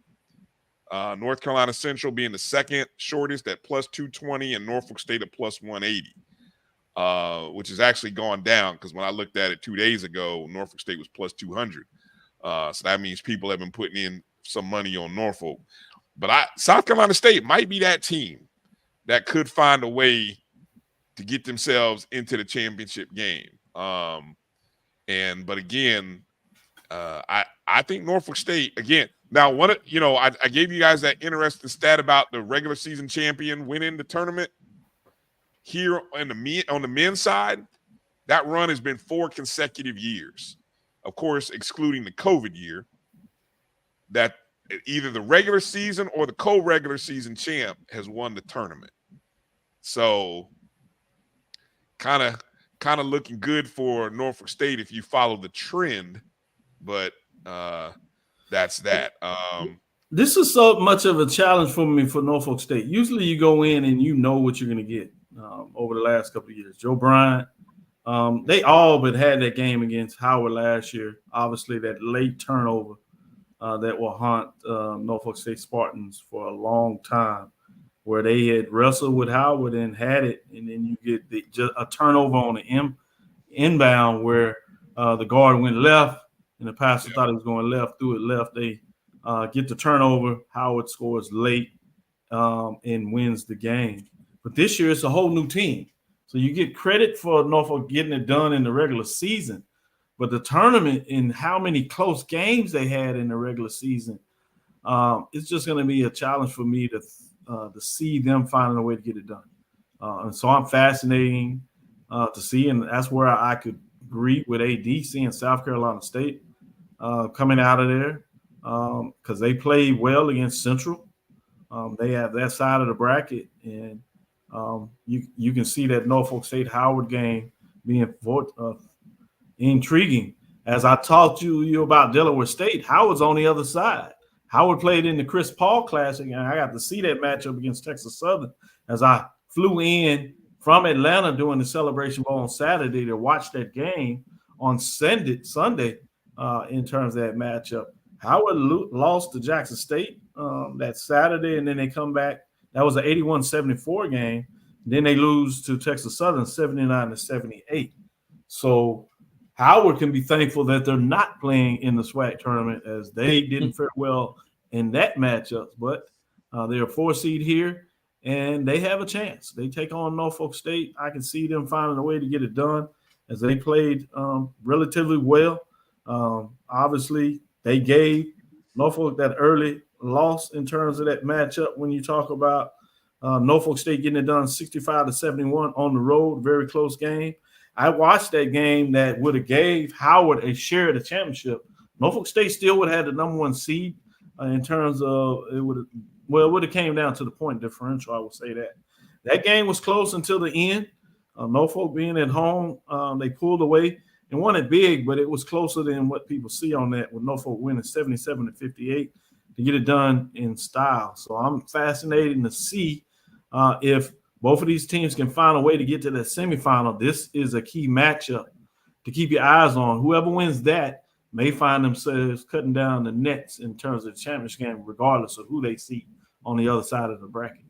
We got to give a little kudos to North Carolina Central, one of the deans of HBCU basketball, not just in terms of the MEAC, Coach Wooten. Fascinating. I got to go to the opening round game before COVID, when they had the first time that the MEAC faced up against the SWAC. At that time, FAMU was still part of the MEAC, so your allegiance was on that side, obviously. But that was fascinating. At that time, Texas Southern was coached by Davis. They got it done in that matchup, and they had won the regular season and basically the tournament. Norfolk was 2 or 3 and kind of got hot and made a run and got it done in the MEAC. But at that time, both teams had won like 3 consecutive tournaments. And so I had named them the teams of the decade, respectively, in terms of 1 and 2. And it goes back to the NIA days, and really before that, when you had the District 29 in NIA that featured all the HBCUs playing together in an 8-bid tournament to see who would get the bid to go into the NIA before they open it up, as they were just desegregating, which goes back to the 50s. And so I was fascinated and played that up. It was unfortunate. It was before I got a chance to link up with y'all with BCSN, because you all would have loved that and ate that up, and we'd have talked about it all week long. But I thought it was a great time to kind of play back that history.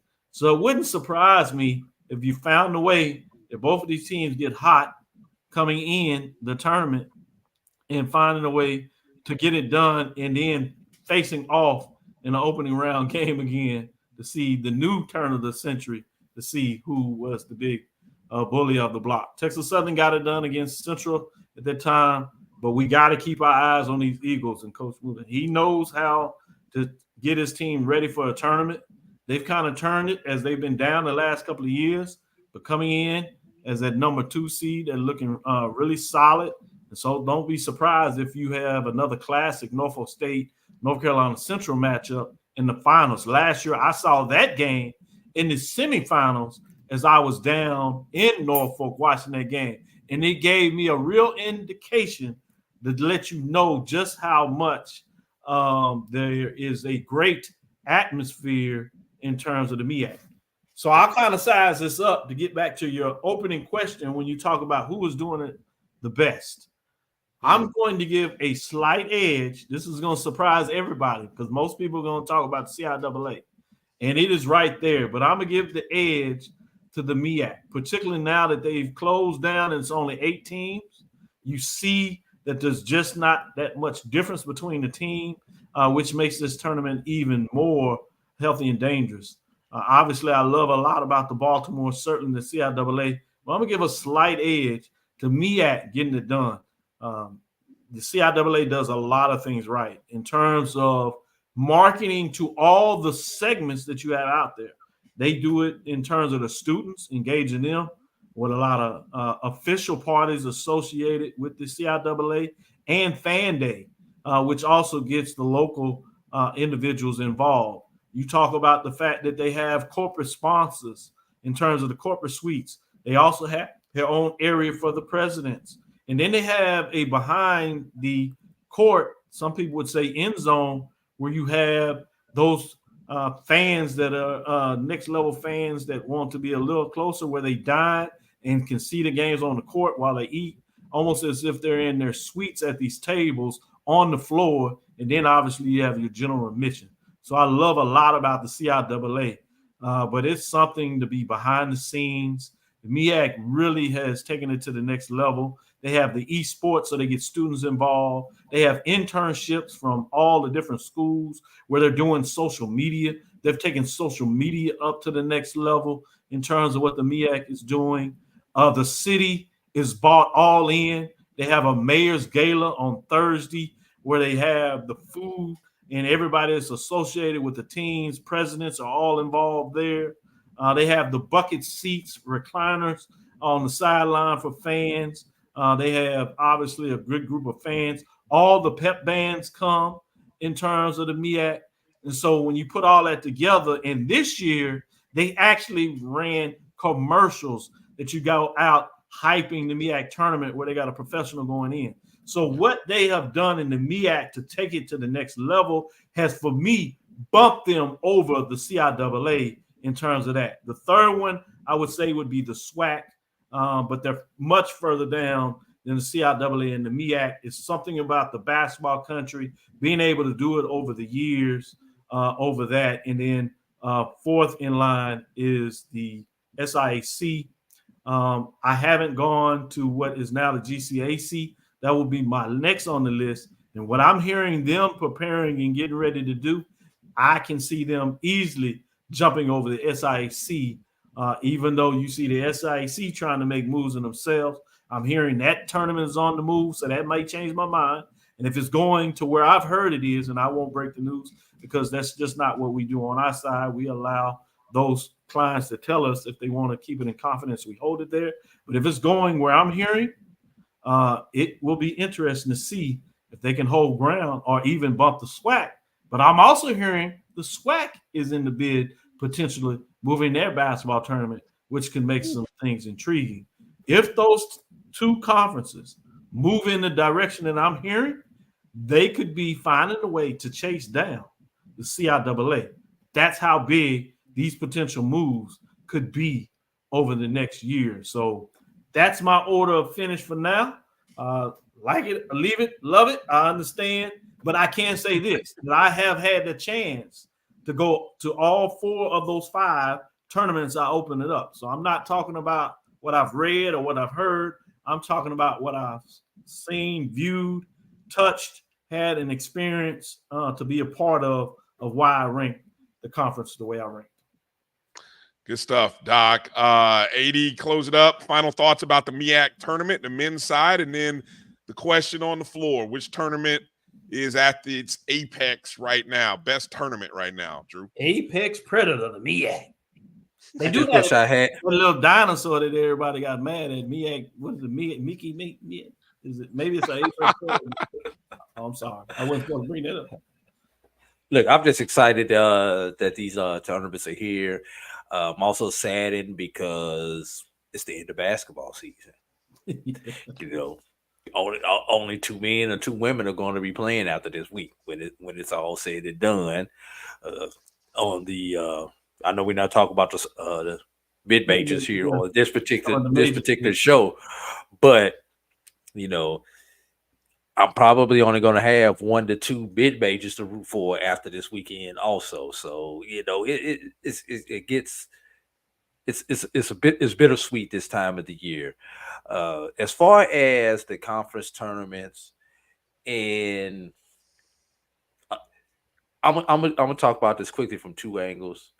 I have not been to every tournament like you have, Dr. Cavil.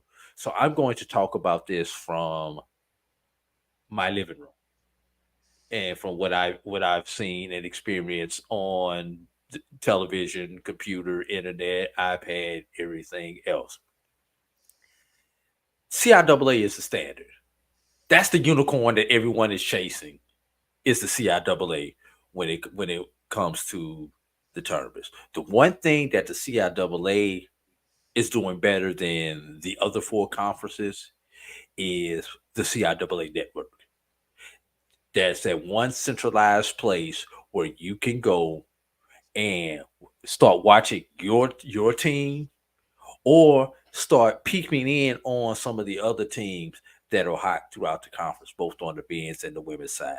And I think that build up from the CIAA network to the CIAA tournament, and then them having everything on the 4-letter this year, you know, that from a fan's point of view is the unicorn that the other 4 conferences are chasing.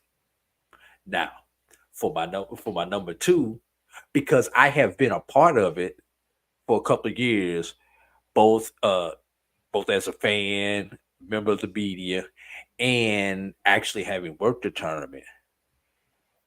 The GCAC, soon to be HBCU AC, and Bryan can attest to this. We've done that tournament in 2 different cities. And the hospitality that conference had with its particular tournaments was second to none. Mm-hmm. Both in Jacksonville and New Orleans, where I experienced it. Especially the people on the beach in Jacksonville, they know how to put on a doggone tournament. They know how to put on an event down there. Dr. Faison and his crew, they know how to put on an event. And don't think Xavier was too far behind him, but it was just something extra special about that. So, with that being said, obviously, I have not experienced a BAC yet, so I'm going to have to reserve judgment on 3-4 between the BAC and the SWAC.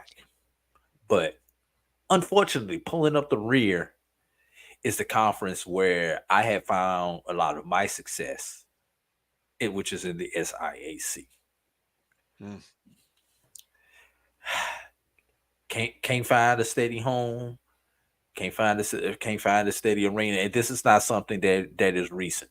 This is something that has happened over 20, 30 years. We're going to play it on campus. We're going to play it off campus. We're going to play it in somebody's civic center, somebody's arena, whatever. Can't get it right. So I'm really interested to see what Dr. Holloman has up his sleeves. And yes, the 3 of us know the potential site for next year's tournament and a potential long-term deal. And long-term in this means like 3 years for everybody, so that we know we're not talking 10 years. Long-term is 3 years for these conferences. Long-term deal. And I'm hoping to see if that's the move that the SIAC needs to be able to take this thing to another level. because I think it is. The location is easily accessible. There's plenty of other entertainment outside of the basketball tournament. Close to that arena, first class arena. I'm really interested to see, but the SIAC could have the best tournament in the world next year. They're so far behind right now. I don't think they move out of last place for a couple of years. We got to make sure that that's not a one-off when it comes to the SIAC tournament before we can move the SIAC out of last place. Well said. Fascinating stuff there. Again, good discussion. Hopefully, we heard from a few of you guys in the chat rooms. Walter Harley said CIA is the best. You guys in the chat room, if depending upon if you've been to multiples. And again, also you got to think about what it looks like on TV, because for a lot of us, we are in how we watch it on TV and consume it matters. And I think I'll kind of agree with Doc, kind of how I have seen the MEAC from a television perspective. I got to give the television perspective of the MEAC just maybe it's, I don't know, the energy, the fact that you do have the energy just looks a little different than what you get from the SWAC tournament, what I see from even, now the CIAA on championship day actually looks pretty good. But I'm talking when you start thinking about those semifinal games, it's a little bit different. So I would tend to think from a television perspective, I might go MEAC slightly over CIAA, but hopefully soon next year it's on my bucket list to kind of see if I can get to a couple of those, and maybe we can have this discussion next year, and let's see if we still kind of think the way we think about these tournaments. All right, that's going to do it for this show. Heavy show. Thank you guys for consuming. Thank you guys for watching. Even if you came back on the replay, you may have left and came back, or if you can always go back and check all of our comments and thoughts on the MEAC men and women, and the SWAC men and women. Got to thank Charles Bishop, Charles Edmond for coming in and joining us earlier. All the tournaments in the MEAC and SWAC, those games begin on Wednesday about noon. And then they'll go 4 games on Wednesday, 4 games on Thursday, quarterfinal action. Semifinals are on Friday. Speaking of Friday, that's also when the NAIA tournament starts, the national tournament. Hopefully you caught our show last night, and we did a deep dive breaking down all of the HBCU teams, the 9 teams, 4 men, 5 women that are playing. And then, hey, you got to give some props. When does Division II tournament start? Because they announced those late last night. That will also be on Friday. Division II begins on Friday as well. Miles women are the 8 seed in the Southeast. West Virginia State, an 8 seed in the Atlantic. Fayetteville State women, a 3 seed in the Atlantic. On the men's side, you've got Clark Atlanta, the 6 seed in the Southeast. West Virginia State, a 7 seed in the Atlantic. Lincoln, PA, an 8 seed in the Atlantic. And then Benedict, an 8 seed in the Southeast. So 3 women, 4 men from the HBCUs participating. And I know Doc and the guys will get a chance to go through that a little bit more on tomorrow night's show. Make sure you tune in 7 o'clock Eastern, 6 Central, right here on the Black College Sports Network. The Dr. Cavil's Inside the HBCU Sports Lab with Doc, Charles Bishop, maybe Mike Washington, maybe A.D. Drew. We'll see who the third member is. That's all fascinating television to kind of watch. Appreciate you guys. Hit the thumbs up, the like button. Appreciate everybody for coming in. Drew, I want to give you the last word there. Yeah, just today is the unfortunate anniversary of my sister passing, so I just had to shout out. Love you, fam. The Core Faith Walker Foundation. Google it. If you got some dollars, please give to it. They are very good dealing with healthcare issues. Let me put it back up: healthcare issues and women's rights in the state of Missouri. So just wanted to shout that out. She passed away 2 years ago on this date. Continued prayers and condolences to you and your family. I know what it's like to go through that process and still grieving, I'm sure, in different ways you and your family are. So prayers to you and your family. Doc, any last words here as we close? Only last word I would say is, as I said, if you can't get to the tournament, certainly understand different things, priorities may make that not the case. But now you have a chance to watch these games. All these games will be streaming. So as we come down the stretch, as A.D. Drew said, that if you're not careful, you're going to be out of basketball season.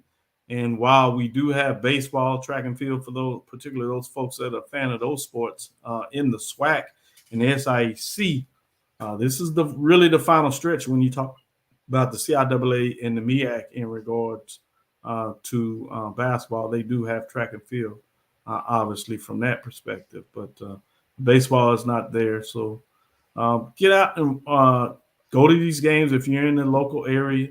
If you can, in driving distance, and you want to get the chance to see semifinals night, or if nothing else, the championship Saturday, find your way there. But most importantly, turn on your television, turn on your streaming, make sure you check out these games. And as you get going, find a way to slide over and see some of the NIA playoffs, NCAA Division II playoffs to support your HBCUs. So make sure you tune in and check them out. Check out the network because we'll have your updates. If you're not able to see it live, you can come check us out, and we'll certainly give you those updates to see who is surviving and continuing to dance as they chase the golden slipper, if you would, glass slipper for some. Cinderella does dance this time of the year, so let's see what happens. Well, thank you, everybody, for watching. Please share the show. Share the network, wherever you're watching, however you consume, YouTube, Facebook, Twitter, Instagram, or maybe on the podcast via the BCSN Pod Zone. And we could officially end this podcast because Chuck Hunt did check in from Monroe, Louisiana. Amen. Yeah, we saw that. Good job, Chuck. Make sure to go back and check the replay, Chuck. We missed you at the beginning of the show, but thanks for jumping in. Thank you to everybody for jumping in with your comments throughout the show. For all of our guests, Charles Bishop, Charles Edmond, of course, Dr. Cavil, and A.D. Drew, I'm Bryan Fulford. You guys be well. Have a good night. Enjoy the great week of basketball, and good luck to all the teams that are dancing or hoping to go dancing this week. Peace out, everybody. Peace. Travel light. We'll holler.